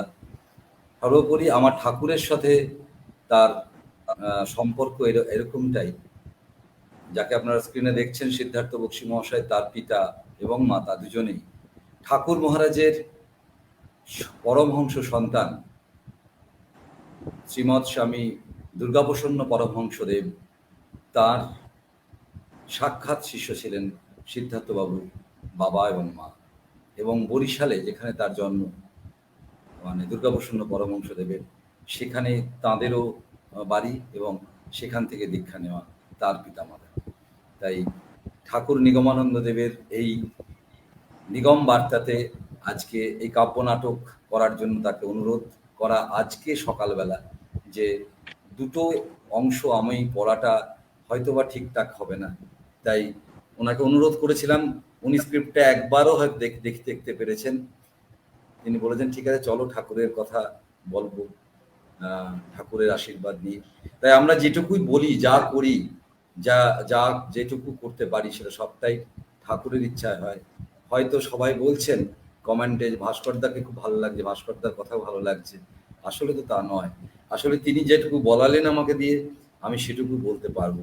হয়তো কখনো তিনি কণ্ঠরোধ করে দেবেন, হয়তো পারবো না আপনাদের সামনে এইভাবে বলতে। তাই যতটুকু সুযোগ পাচ্ছি ঠাকুরের কথা বলার, সেটুকু কথা আপনাদের সামনে শুনিয়ে আমরা ধন্য হব। আশা করি সিদ্ধার্থ বক্সী ধন্য হবে। জয়। শুরু করছি। আমাদের পুরোটাই বলা হয়ে গেছে, মৌসুমী বলেছে, সরাসরি চলে যাচ্ছি নাটকে। শুধু নাটকের স্থান গঙ্গা তীর, এক বনভূমি, কুরুক্ষেত্র যুদ্ধের আরম্ভ হওয়ার পূর্ব দিন।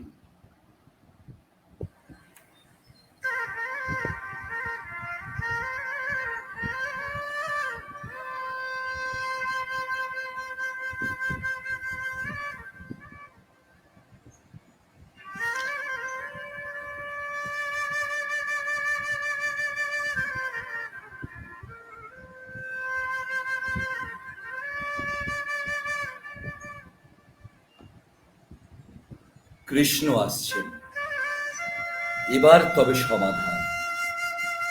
কি সমাধান? শুনেছি তিনি সন্ধি চান। সত্যি কি সন্ধি চান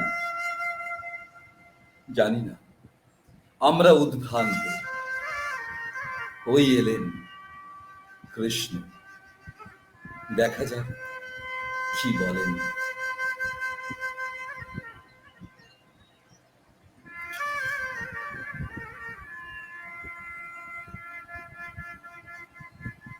কৃষ্ণ, বহুকাল পর এসো, তোমাকে যেন ক্লান্ত দেখাচ্ছে। তুমি বুদ্ধিমান, মন্ত্রণা সভায় যোগ দাওনি।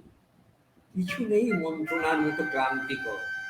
মত মতান্তর, বাদ প্রতিবাদ, ব্যর্থ বিচার, নিষ্ফল বিশ্লেষণ, ছাত্র ধর্ম, ক্ষমা ধর্ম, অর্থ কাম মোক্ষ, এক বিরাট বন্ধ কণ্ঠ ভুবনে অন্ধের পদচারণা। আমি ক্লান্ত হয়েছি কথা শুনে শুনে, কথা বলে বলে। কিন্তু কিন্তু তবু আরো কিছু কথা বলতে চাই, যদি আমাকে কয়েক মুহূর্ত সময় দাও। বলো বলো বলো বলো কৃষ্ণ। মৃদু তীক্ষ্ণ অপ্রিয় প্রিয়, কোপান্বিত চিত্রান্বিত ছলনাময়, অম্ল কটু তিক্ত মধুর, প্রণয়যুক্ত বা উদ্দেশ্য প্রসূত, ভাবী গর্ভ অন্তঃসারহীন, তোমার যে কোনো বাক্য শুনতে আমি উৎসুক। আমার বক্তব্য আজ রেজু, হয়তো এতক্ষণে তোমার অজানাও নয়। তাহলে তাঁরা তোমারই দুটি, কুন্তী আর পাঞ্চালী? তাহলে আমার পরামর্শ উপেক্ষা করে তারা তোমার কাছে এসেছিলেন? আমি বলেছিলাম, কর্ণকে আমি যতদূর জানি কেউ কখনো পারবে না তার স্বীয় সংকল্প থেকে এক চুল টলাতে, এক তিল হেলাতে, বা হাত তো বচনে ভোলাতে, বা ন্যায় আর অন্যায়ের অতি সূক্ষ্ম তর্কের মধ্যে তার চিত্তকে অবশ করে দিতে অকস্মাৎ। আমাদের যাত্রা নিষ্ফল হবে বলেছিলাম। কিন্তু কিন্তু আমার পক্ষে নিষ্ফল হয়নি কৃষ্ণ। আমি দেখলাম তাঁদের, একজন একজন আমার অদৃষ্টা অপরিচিতা, আমার আমার মা, আর অন্যজন আমার অস্পৃষ্টা দুরচারিণী কান্তা। দুই নারী আমি যাদের ভালোবাসতে পারতাম। কি বললেন তারা? কর্ণ, ফিরে এসো, ফিরে এসো তোমার মাতৃ হৃদয়ের সিংহাসনে। কর্ণ, যুদ্ধ করো না, আমি তোমার বন্ধু হতে চাই। আর তুমি উত্তরে? সূর্য ডুবে যান সন্ধ্যায়, প্রত্যুষে আবার নূতন। কিন্তু আমরা লুপ্ত সময়ে ফিরে যেতে পারি শুধু কল্পনায়, কখনো কখনো অপ্রস্তুত মুহূর্তে। আমার ধারণা ছিল কুন্তী আর দ্রৌপদীর বুদ্ধি আরো তীক্ষ্ণ। শিশু চায় মাকে, কিন্তু দীক্ষাকার মহাবায়ু কর্ণের কোন কাজে লাগবেন মাতা? তরুণেরা খোঁজে বান্ধবী, কিন্তু যৌবন জীবনের চেয়ে অনিত্য, এমনকি কর্ণের পক্ষেও, পাঞ্চালীর পক্ষেও। কিন্তু আমি ফিরে পেয়েছিলাম তারুণ্য তাঁদের দেখে, যেন বালক নবযুবক মাতৃ স্নেহলিপ্সু, নারীর সঙ্গ কামনায় চঞ্চল। আমি তাঁদের কাছে কৃতজ্ঞ, তারা এসেছিলেন। তবু তবু তোমার বিচার বুদ্ধি স্থির ছিল নিশ্চয়ই। কৃষ্ণ, আমার গরল পাত্র মধুর হয়ে উঠল আজ। আমি সতৃষ্ণ। বলো বলো বলো, যুদ্ধের লগ্ন কি স্থির? আগামীকাল সূর্যোদয়ে আরম্ভ। আগামীকাল সূর্যোদয়, কিন্তু এখনো সূর্যাস্ত হয়নি। এখনো একটি রাত্রি আছে আমার, অন্ধকার নক্ষত্রময় উজ্জ্বল বিশাল এক রাত্রি। যদি কিছু ভাবতে চাই, তা ভাববার জন্য। যদি দেখতে চাই কোনো অনুপস্থিত মুখশ্রী, শুনতে চাই কোনো মনে মনে কোনো কণ্ঠস্বর, বলতে চাই কিছু কথা স্মৃতিকে, তার জন্য এখনো একটি রাত্রি পড়ে আছে আমার। ক্ষত্রচিত নয়, যুদ্ধের পূর্বক্ষণে এই স্মৃতিবিলাস। কৃষ্ণ, তুমি তো চেনো আমাকে, শুধু তোমাকেই বলতে পারি যা অন্য কাউকে বলা যায় না। মাঝে মাঝে এক ভ্রান্তি নামে আমার মনে, এক সুস্বাদু সম্মোহন, পতঙ্গের গুঞ্জনের সঙ্গে মিশে, পল্লবের মর্মরের সঙ্গে মিশে। তখন মনে হয় আমিও তো পারতাম, হয়তো আমিও সুখী হতে পারতাম অন্য কোথাও, যুদ্ধ থেকে, রাজনীতি থেকে দূরে। আমারও মাঝে মাঝে ইচ্ছে করে যুদ্ধ ছেড়ে, রাজনীতি ছেড়ে রাখাল হয়ে মনে মনে বাঁশি বাজায়। শুনেছি বড় জন্মে তাই আমার ভাগ্য লিখন। ভাবতে ভালো লাগে। বাঁশির সুর অপরাধহীন, সকাল থেকে সন্ধ্যা, দুপুর বেলায় বটের ছায়ায় তন্দ্রা। কিন্তু কিন্তু আমি তা চাই না। আমি চাই না উদ্ভিদের মতো জীবন। আমার সার্থকতা চেষ্টায়, সংগ্রামে। হলধর বলরামের সিদ্ধান্ত, তিনি থাকবেন উদাসীন। রণস্থল থেকে দূরে কলস্বরা সরস্বতীর তীরে, তার স্থির কেন্দ্রে, তার শান্তির অন্তঃপুরে। ভাবতে ভালো লাগে কৃষ্ণ। বৈরাগ্য, নির্জনতা, দ্বন্দ্বহীন ছন্দবদ্ধ দিন, অন্তরীণ দিনের পর দিন। কিন্তু কিন্তু আমি জানি আমার পথ ভিন্ন। আমি অপ্রিয় দুঃসাধ্যের সাধক। আমিও বলি, বলরামের দৃষ্টান্ত অন্যদের অনুকরণযোগ্য নয়। তিনি নিষ্ক্রিয় রইলেন বলে কুরুক্ষেত্রকে প্লাবিত হবে না রক্তে। কখনো কোনো রাখালের বাঁশি সুরে কোনো অস্ত্রের গতি কি রুদ্ধ হয়েছে? যার নিবারণ সম্ভব হলো না, তাতে অংশগ্রহণই কর্তব্য। কর্ণ, আমি তোমাকে শ্রদ্ধা জানাই। কেননা সব বুঝেও, সব সত্ত্বেও, কুন্তির আবেদন, পাঞ্চালীর প্ররোচনা সত্ত্বেও তোমার চরিত্র থেকে গলিত হওনি তুমি। আছো তোমার নিজত্ব নিয়ে অবিকল। তবে একটু প্রশ্ন আমার, এই আসন্ন যুদ্ধের অর্থ কি তুমি ভেবে দেখেছ? এই যুদ্ধ আমার বহুকালের প্রতীক্ষিত, প্রত্যাশিত। সে অর্থ দেবে আমাকে, আমার অস্তিত্বকে। তার বিনিময়ে নেবে আমার চরম চেষ্টা, অন্তিম উদ্যম, আমার সব অব্যবহৃত আবেগ। আমি তাই স্বাগত জানাই রক্তবর্ণ, ক্ষমাহীন মুক্তিদাতাই দেবতাকে। তোমার উক্তিতে আমি শুনতে পেলাম সদ্যজাত ক্ষত্রিয়ের কণ্ঠস্বর, কিন্তু আমার মনে অন্য এক চিন্তা। মনে হচ্ছে তুমি উৎসাহিত নও যুদ্ধে, উৎসাহিত নও পাপীরা শাস্তি পাবে বলে, ধর্মের জয় হবে বলে। যে দেখো কর্ণ, দৃষ্টিপাত করে চারিদিকে। মঙ্গল মাস, অগ্রহায়ণ, শীত নেই, গ্রীষ্ম নেই, ঋতু প্রসন্ন, সুখস্পর্শ বায়ু, শস্যপূর্ণ বসুন্ধরা, সোনালী ধানে সোনালী রোদ বিশ্রান্ত, বৃক্ষ ফলপান, জল সাধু, পশুরা পরিপুষ্ট, ঘরে ঘরে নবান্ন ভোজের আয়োজন। কিন্তু অগ্নুবাণে দগ্ধ হবে শস্য, ভস্মীভূত হবে গ্রাম, সর্পবাণে বিষাক্ত হবে বায়ু, বারুণাস্ত্রে আবিল হবে জল, ব্রহ্মাস্ত্রে গর্ভের শিশু নিহত হবে। কর্ণ, এই কি তোমার অভিপ্রেত? আমার অভিপ্রেত কিছু নেই, শুধু কর্তব্য আছে। যুদ্ধে দুই পক্ষে তার 8টি সাধ্যজনীন, কিন্তু এক পক্ষ অত্যন্ত বেশি প্রবল হলে তা দীর্ঘায়িত হতে পারে না। সবচেয়ে ভীষণ সেই যুদ্ধ যেখানে দুপক্ষেরই শক্তি প্রায় সমান, যেমন পাণ্ডবরা আর কর্ণ সমেত কৌরব। অর্থাৎ আমাকে পাণ্ডব পক্ষে যোগ দিতে হবে, তাই তো? কুটিল, কপট, চতুর কৃষ্ণ, তুমিও এই উদ্দেশ্য নিয়ে এসেছো। আমার উদ্দেশ্য মানুষের কল্যাণ। কর্ণ, তুমি কি দেখছো না কুরুবংশের এই গৃহ বিবাদ আজ বিস্তীর্ণ হলো পৃথিবীতে? চীন, যবন, বাল্মিক রাজ্যের সমস্ত সীমান্ত পর্যন্ত। সব নদী যেমন সমুদ্রে মেশে, তেমনি সর্ব দেশের সৈন্য দল মিলিত হলো এই ব্রহ্মাবর্তে কুরুক্ষেত্রে। আর তারপর হয়তো মাত্র দেশ হাহাকার, মৎস্য দেশে দুর্ভিক্ষ, সুদূর কম্ব রাজ্যে রাষ্ট্র বিপ্লব, চেদি রাজ্যে যুবকহীন, সিন্ধু রাজ্যে সধবা নেই, ভারতবর্ষ বিধ্বস্ত। এই কি তুমি চাও কর্ণ? তুমি দয়াবান, লোকেরা যাকে দাতা বলে জানে। আমি চাই বা না চাই তাতে কি এসে যায়?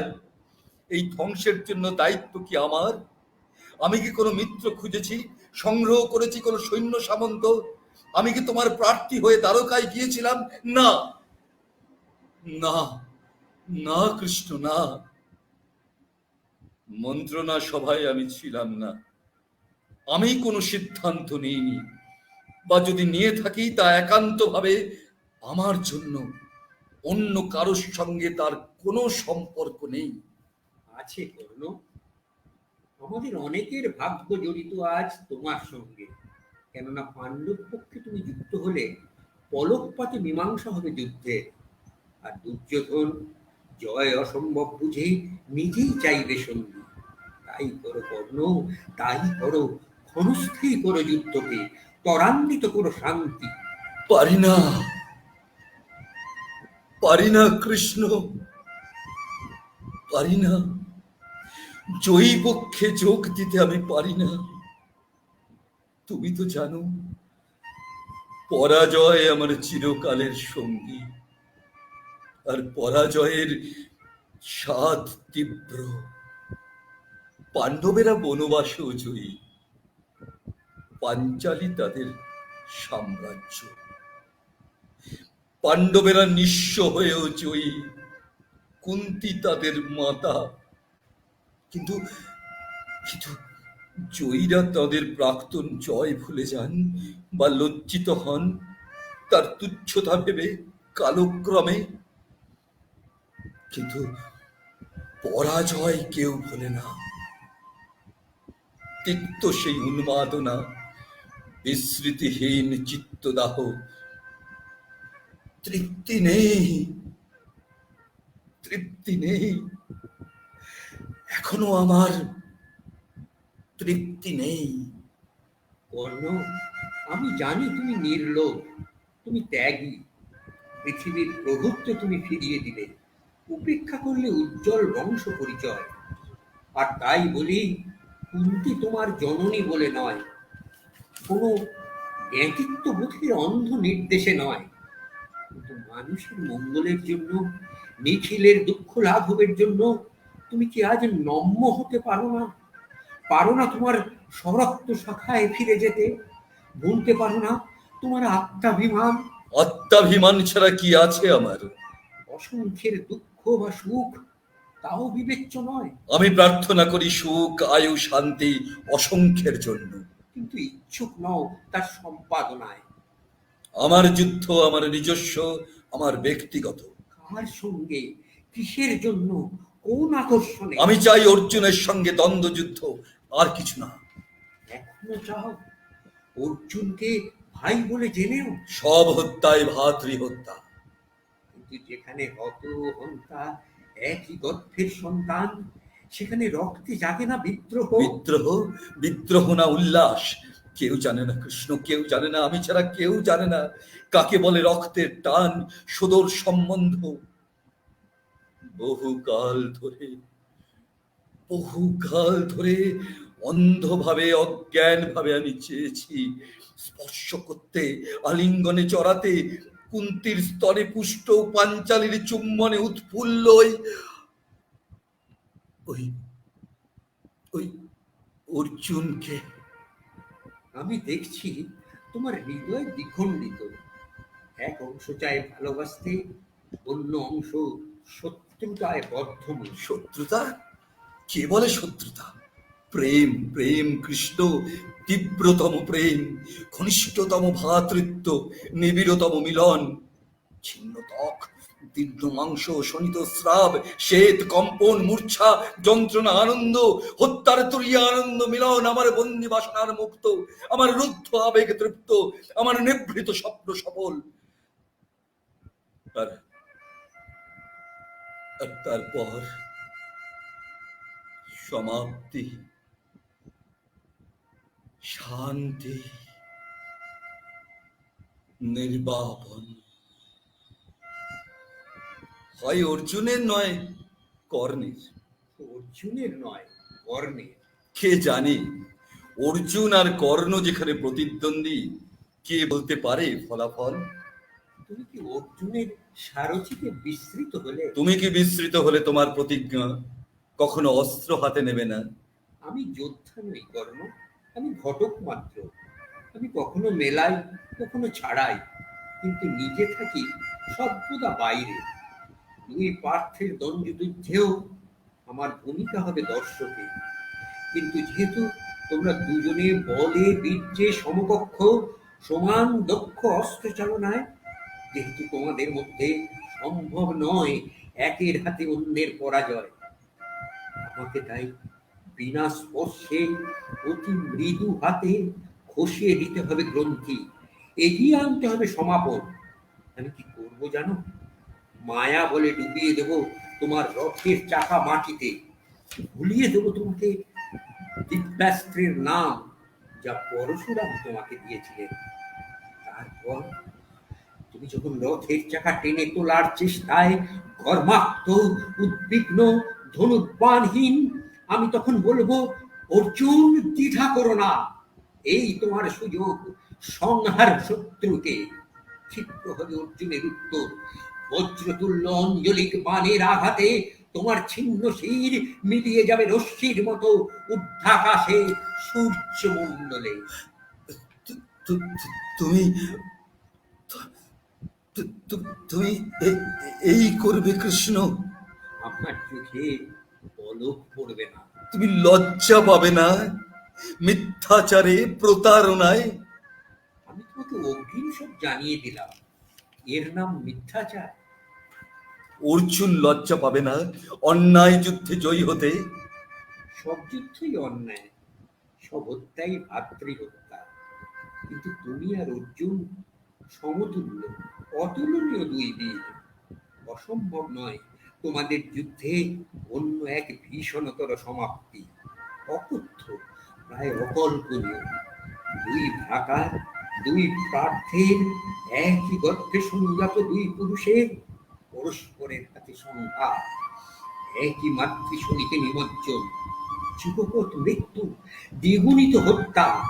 সেই আতঙ্ক পায় পরিণাম খণ্ডনের জন্য অনিচ্ছা কাটিয়ে প্রতিজ্ঞা সত্ত্বেও আমাকে সংকটকালে হতেই হবে সক্রিয়। সত্য ভঙ্গ করে সক্রিয়, ধর্মের বিরুদ্ধে, কর্ণের বিরুদ্ধে, শুধু এই জন্য আশ্রিত অর্জুন যাতে বিনষ্ট না হয়। আর এই কৃষ্ণকে কেউ কেউ বলে থাকে মাহাত্মা। ধৈর্যহীন বিচার করো না বন্ধু, আমার কথা শেষ পর্যন্ত শোনো। অর্জুন আমার আশ্রিত হতে পারেন, কিন্তু তুমি আজ নির্বাচিত। আমি রচনা করেছি তোমার জন্য এক উপহার, তোমারই মতো বীরের যা যোগ্য, আর যার যোগ্য তুমি ছাড়া অন্য কেউ নেই।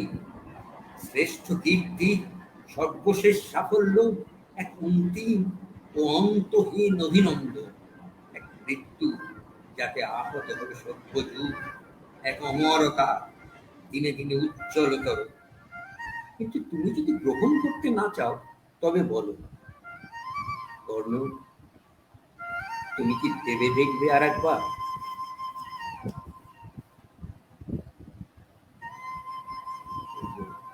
আমি বহু দূর এগিয়ে এসেছি কৃষ্ণ, আর ফিরতে পারি না। কেউ ফিরতে পারে না। অর্জুন, তুমি, সব যোদ্ধারা, কেউ না, সকলেই বাধ্য, আমিও তাই। সূর্যাস্তের বিলম্বনে বিদায়ের সময় হলো। কর্ণ, কৃষ্ণ, কৃষ্ণ, আমার ক্ষণিক আত্মবিস্মৃতি তুমি ক্ষমা করো। জানি, আমিও জানি, সব এক অলঙ্ঘ সূত্রে গাঁথা হয়ে আছে। আছে এক অদৃশ্য অক্ষয় মহাবট, যার ডালে ডালে পক্ষ হয়ে ফুলে ওঠে অসংখ্য সম্ভাবনার মধ্যে একটি মাত্র ঘটনা, অসংখ্য কার্যকরণের একটি মাত্র পরিণাম, অসংখ্য জিজ্ঞাসার পর একটি মাত্র উত্তর। সেই মহাবৃক্ষের কোন একটি শাখায় এবার তুলবে রক্তিম একটি ফলের মতো আ- আমার আমার আমার মৃত্যু। কৃষ্ণ, কৃষ্ণ, আমাকে একটি প্রিয় কথা শোনালে তুমি।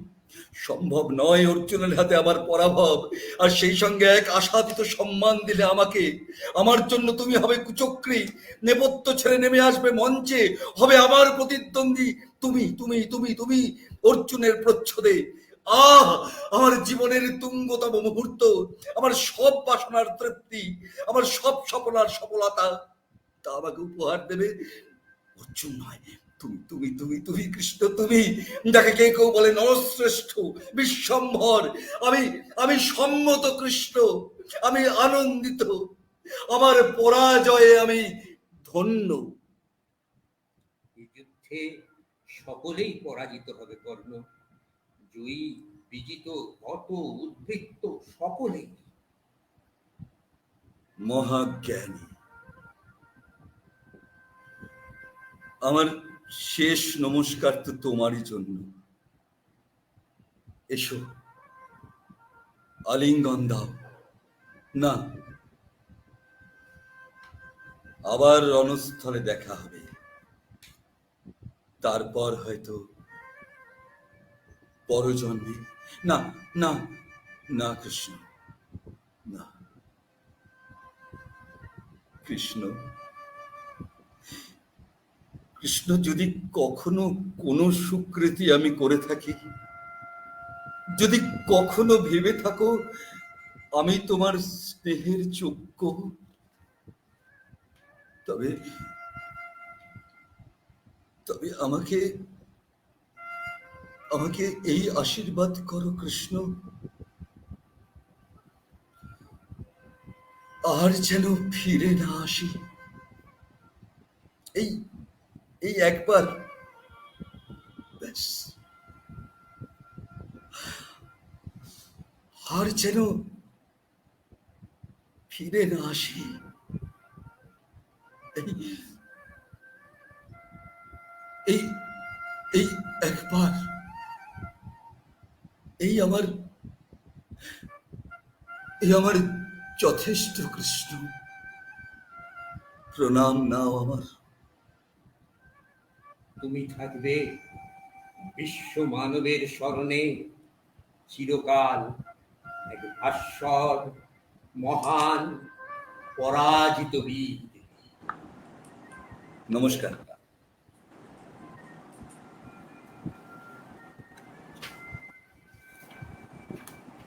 জয় গুরু। আমরা স্তব্ধ হয়ে শুনছিলাম এতক্ষণ কর্ণ ও কৃষ্ণের সংলাপ। অসংখ্য ধন্যবাদ সিদ্ধার্থ দাকে এবং ভাস্কর দাকে। এই কাব্য নাটকের পর বোধহয় আর কিছু বোঝানোর থাকে না যে কৃষ্ণ কি ছিলেন বা কোন জায়গায় দাঁড়িয়ে তিনি মহাভারতের শিরোমণি ছিলেন। যে প্রসঙ্গের অবতারণা দিয়ে শুরু করেছিলাম, যে ঠাকুর কি মনে করেছিলেন, ঠাকুর বলেছিলেন যে ভগবতে রামায়ণ মহাভারতকার দেখাচ্ছেন যে ভগবত ইচ্ছাই সবচেয়ে বড় বলবতী, যেটা সাধারণ মানুষ পারেন না, বিজ্ঞ মানুষেরা পারেন না, কিন্তু ভগবানের শরণাপন্ন হলে তিনি তা করে দেখান। তা নইলে দ্রৌপদীর অপমান কক্ষে যখন সবাই বিজ্ঞেরা বসেছিলেন তখন তারা চুপ হয়ে গেলেন কেন? কোথায় গেল তাদের তখন ধর্মজ্ঞান? ঈশ্বর বলছেন যে যুবরাজ যুধিষ্ঠির, সত্যপরায়ণ মহাবীর অর্জুন সকলেই দ্রৌপদীর আবেদনে কর্তব্য বিমূঢ় হয়ে গেলেন। ধর্মাধর্ম কি কেউ বিচার করে ঠিক করতে পারলেন না। অথচ কুরুক্ষেত্র যুদ্ধ শেষে দেখা যায় শোক বিমূঢ় যুধিষ্ঠিরকে কেউ যখন শান্ত করতে পারছেন না, তখন শ্রীকৃষ্ণ নিজে তাকে ভীষ্মের কাছে নিয়ে গেলেন। জ্ঞান বৃদ্ধ ভীষ্মের সময়োচিত উপদেশে যুধিষ্ঠির শান্ত হলেন। তাহলেই বোঝা যায় যে অদৃষ্ট বলো, দৈব বলো অথবা ঈশ্বর ইচ্ছা, যে নামই দাও না কেন, সেই শক্তির কাছে সাধুরাও বলহীন। ঠাকুর আরো বলছেন, তাদের সাধুত্ব বা মনুষ্যত্ব সেই অচিন্ত শক্তির পরীক্ষায় হার মেনে যায়। শ্রীকৃষ্ণ এই অচিন্ত অনন্ত শক্তির আধার বলেই ভীষ্মাদি জ্ঞান বৃদ্ধ সজ্জনেরা তাকে নিজেদের চেয়ে অনেক বড় বলে, ভগবান বলে পুজো দিয়েছেন। এই ব্যাখ্যা শুনে সেই সাহেব বলেছিলেন এক্সেলেন্ট। তারপর বলেছিলেন আমাকে কেউ এভাবে বোঝায়নি। তো ঠাকুর বলেছিলেন যে ভগবানকে বোঝা অত সোজা নয়। যাই হোক, যে কৃষ্ণ এবং কর্ণের কথা এতক্ষণ ভাস্করদা এবং সিদ্ধার্থদার মুখে আমরা শুনলাম, সেখানে আরো একটি খুব ইম্পর্টেন্ট কথা ছিল যে পরাজয়কেই কর্ণ মেনে নিয়েছিলেন। কেন? তার ব্যাখ্যা হিসেবে তিনি দ্রৌপদীর যে সংলাপ রয়েছে সেখানে তিনি বলেছিলেন যে সাফল্য বা জয় মানুষ খুব সহজে ভুলে যায়, কিন্তু ভোলে না পরাজয়ের গ্লানি, পরাজয়ের যন্ত্রণা, পরাজয়ের সেই তিক্ততা প্রতি মুহূর্তে তাকে কুড়ে খায়, তার সঙ্গে থাকে। তাই কর্ণ বেছে নিয়েছিলেন পরাজয়কে, যদিও তিনি জানতেন যে পাণ্ডবরা জয়লাভ করবে, কিন্তু তিনি জয়ের পক্ষে ছিলেন না, কারণ তিনি চেয়েছিলেন পরাজয়। আমরা অনুষ্ঠানের প্রায় শেষ লগ্নে ভাস্করদাকে অনুরোধ করব কিছু বলার জন্য আমাদের নিগম বার্তা চ্যানেলে। জয় গুরু। কি বলবো, আমার যা বলার আমি এমনি বলতে পারি না। মানে মৌসুমী, সত্যজিৎ, বাকি সবাই যেমন করে সুন্দর করে বলতে পারে, আমি বলতে পারি না। আমাকে ঠাকুর যেটা করায় এই নাটকের মাধ্যমে করি। আপনাদের সকলের আশীর্বাদ আমার প্রার্থনীয়। ঠাকুর মহারাজের কাছে আশীর্বাদ প্রার্থনা করি সবসময়। আমার সর্বস্বই কাজ, সমস্ত যে কাজ, সে সব কাজটার নির্ভর করে তার উপরে। আমি সারাদিন যে কাজ করে বেড়াই, সমস্ত শক্তিটা তার কাছ থেকে পাই, এটুকু বলতে পারি। এবং আমার কণ্ঠস্বরের যদি ঠাকুরের কথা কারুর ভালো লেগে থাকে, সেটা সবটাই তাঁর কৃতিত্ব, তার আশীর্বাদ।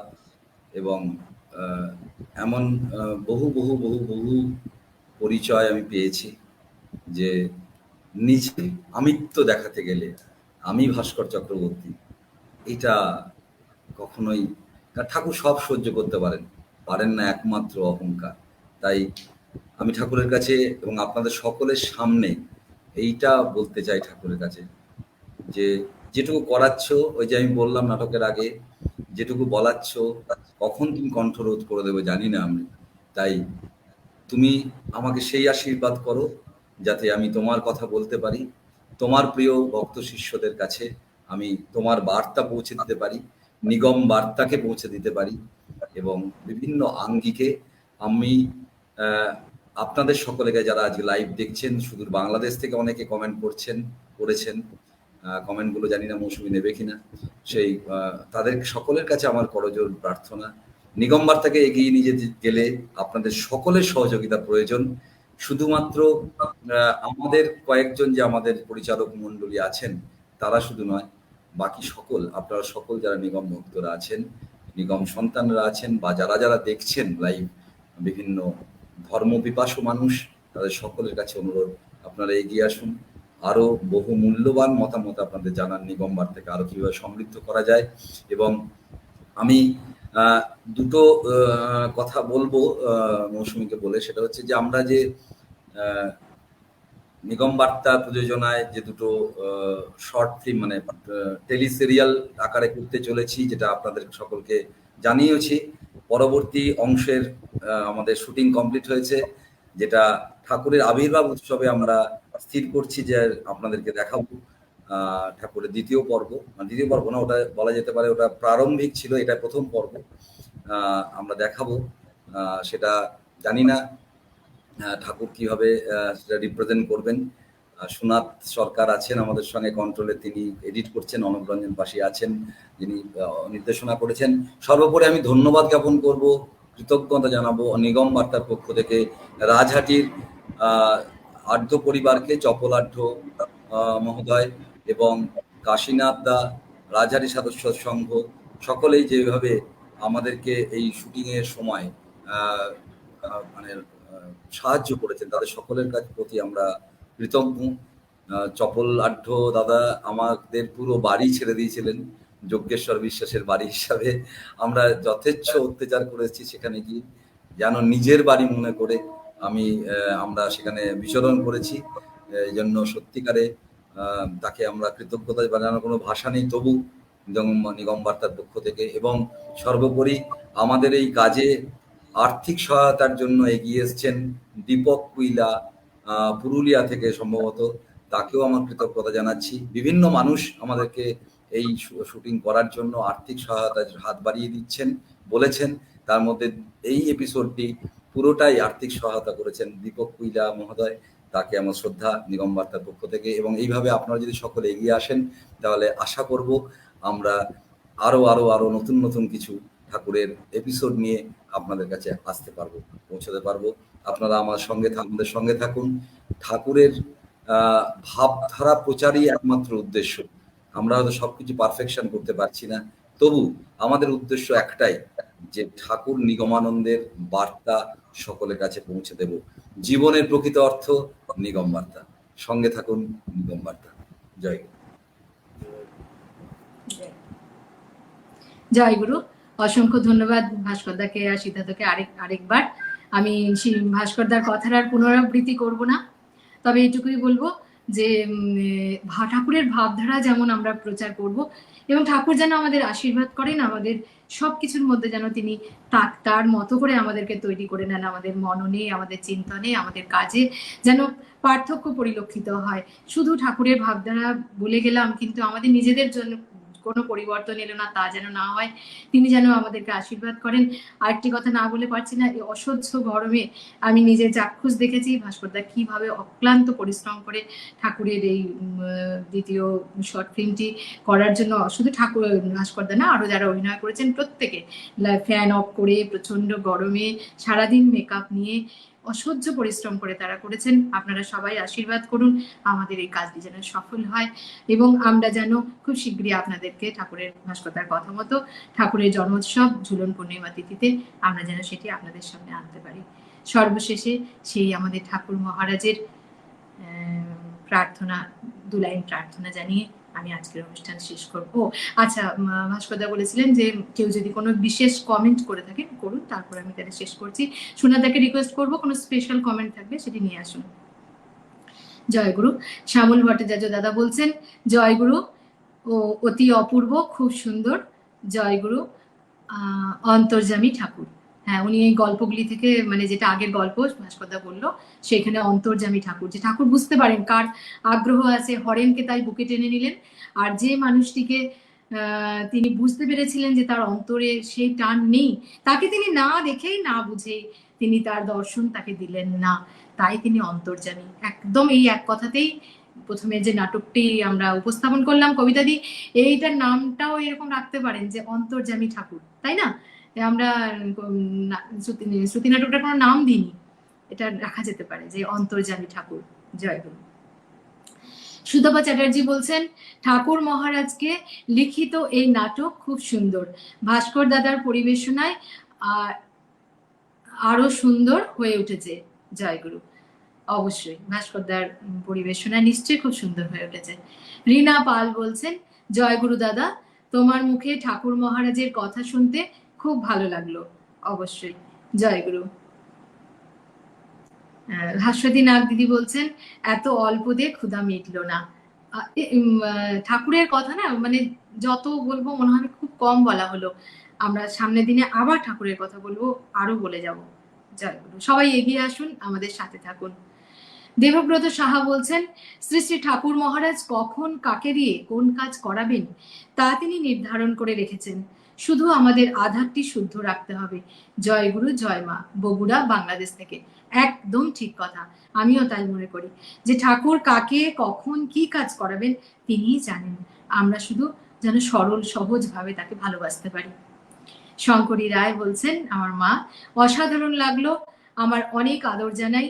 ভাস্কর ঠাকুরের কথা শুনতে শুনতে কোথায় হারিয়ে গেছিলাম, ঠাকুরের কৃপায় আরো বড় হও। জয় গুরু, জয় গুরু। ভাস্করদাকে তো মানে রাস্তায় যখন অভিনয় মানে সেজে বেরোচ্ছিল আর কি, আশেপাশে যে মহিলারা হাঁটতে হাঁটতে হঠাৎ দাঁড়িয়ে পড়ছিল, এই কে এটা, ঠাকুরের মতো দেখতে লাগলো না, ঠাকুরের মতো। আমরা খুব খুশি হচ্ছিলাম যে বাহ, মানে এত মানে মানিয়ে গিয়েছিল যে আশেপাশের মহিলারা দাঁড়িয়ে যাচ্ছিলেন যে একটু ভাস্করদাকে দেখবে আর কি। মানে সত্যি ঠাকুর তাকে করিয়ে নিয়েছেন কাজটা। জয়গুরু। মিঠু মণ্ডল বলছেন আজকের অনুষ্ঠান খুব মনোময় হচ্ছে। জয়গুরু, জয় মা। কামিনী রায় বলছেন সকল হত্যাই ভাতৃহত্যা, অদ্ভুত একটা সংলাপ, বিশ্ব ভ্রাতৃত্বের অভূতপূর্ব সংযোজন। জয় গুরু, জয় মা। একদম ঠিক বলেছেন। আমাদের এই যুগে, এই বর্তমান যুগে দাঁড়িয়ে সত্যি সকল হত্যাই ভাতৃহত্যা। আমরা কিন্তু সেই এক জায়গা থেকে সৃষ্টি, আমাদের বিভিন্নভাবে ব্রাঞ্চিং হয়ে আজকে নেটওয়ার্কিং এর মাধ্যমে ছড়িয়ে গেছি। তাই আমরা কিন্তু আসলে সবাই আমরা সেই একই ভ্রাতৃত্ববোধে আবদ্ধ। চপলাঢ্য বলছেন নিগম বার্তার বিশ্বায়ন ঘটেছে। জয়গুরু, জয়গুরু দাদা। বিশ্বায়ন ঘটছে কিনা সেটা আপনারা বলবেন, এবং আপনাদের হাত ধরে আমাদের এগিয়ে যাওয়া, আপনাদের আশীর্বাদ নিয়ে আমাদের এগিয়ে যাওয়া। কবিতা বণিক দিদি বলছেন খুব ভালো লাগলো প্রথম পার্থ, দুজনকেই আন্তরিক সম্মান ও শ্রদ্ধা। জয়গুরু দিদি, আপনাকেও আবার নিগম বার্তার পক্ষ থেকে অনেক অনেক ভালোবাসা।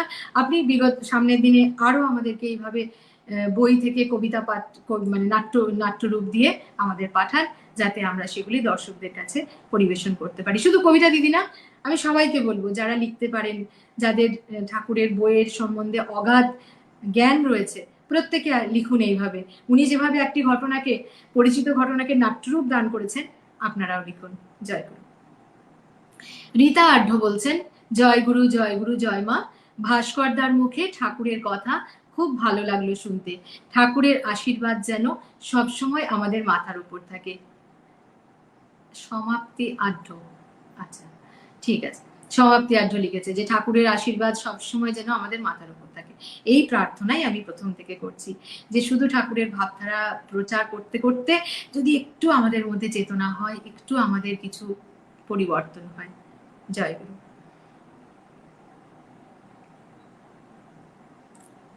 আর আর বোধহয় নেই। আচ্ছা, ইন্দ্রনীল চৌধুরী বলছেন জয় গুরু, জয় মা। পরাজয় হচ্ছে সাফল্যের প্রথম পদক্ষেপ। এই কথা আমরা বলে থাকি, failure is the pillar of success, অবশ্যই তাই। কিন্তু এই ক্ষেত্রে মানে এটা তো আমাদের জীবনের ক্ষেত্রে সত্য, কিন্তু এই নাটকটিতে কিন্তু মানে এখানে পরাজয় সাফল্যের ব্যাপার ছিল না, কারণ কৃষ্ণ বলেছিলেন যে পুরো যুদ্ধতে সবার পরাজয় হবে, কেউ জিতবে না। কারণ এটা তো মনুষ্যত্বের বিরুদ্ধে যুদ্ধটা হচ্ছে, রক্তক্ষয় হবে, সমস্ত নারী বিধবা, সধবারা বিধবা হবেন, সন্তানেরা পিতৃহীন হবে। এই পুরো যদি আপনারা পড়েন এই ঘটনাটা, মানে বুদ্ধদেব বসুর লেখাটা, সেখানে প্রতিটি পরতে কর্ণ বলছেন, দ্রৌপদী বলছেন, কুন্তি বলছেন, কর্ণকে এটাই বোঝাতে চাইছেন যে তুমি যদি চাও তাহলে যুদ্ধটা বন্ধ হয়ে যেতে পারে, কারণ একমাত্র তুমি পারো দুর্যোধনকে দুর্বল করে দিতে। তুমি যদি, তোমাকে কারোর পক্ষ সমর্থন করতে হবে না, তুমি যদি নিশ্চুপ থেকে যাও, তুমি যদি নিউট্রাল থেকে যাও, তাহলে কি হবে? দুর্যোধন ভয় পাবে যুদ্ধ করতে, কারণ কর্ণ ছিলেন অর্জুনের সমকক্ষ। সেই জন্য কর্ণকে সবাই এসে আকুতি জানিয়েছিলেন যে মানবতার বিরুদ্ধ যুদ্ধ হচ্ছে, মানবতার বিপক্ষে, সেখানে শুধু মৃত্যু, শুধু মৃত্যু, শুধু রক্ত, শুধু ধ্বংস, তাই বন্ধ হোক। কিন্তু না, যা ঘটবার তা তো ঘটবেই। শ্রীকৃষ্ণ আগের থেকেই বলছেন আমি জানি কি হবে, তাই তবুও তিনি চেষ্টা করেছিলেন কর্ণকে বিরত থাকার জন্য। তিনি তাকে সাবধান বানিয়ে দিয়েছিলেন, এবং কিভাবে তার মৃত্যু হবে তা পর্যন্ত তিনি বলে দিয়েছিলেন। আবার কর্ণ চরিত্র এতটাই সবল যে সব জেনেও সেই পরাজয়কেই বরণ করেছিলেন, কারণ তিনি মনে করতেন পরাজয়ই আসল, জয় বা সাফল্য মানুষ ভুলে যায়। জয় গুরু। আর বোধহয় কমেন্ট নেই। আপনারা আমাদের সঙ্গে থাকুন, নিগম বার্তার সঙ্গে থাকুন। আপনারা জানান আপনারা কি শুনতে চান, কি করলে নিগম বার্তা আরো ভালোভাবে চলবে। আমরা ঠাকুরের কথা, ঠাকুরের ভাবাদর্শ সবার মধ্যে আরো কি করে ছড়িয়ে দিতে পারবো, আপনারা না বললে আমাদের পক্ষে সেটা সম্ভব না। আমরা তবুও চেষ্টা করছি। জয় গুরু।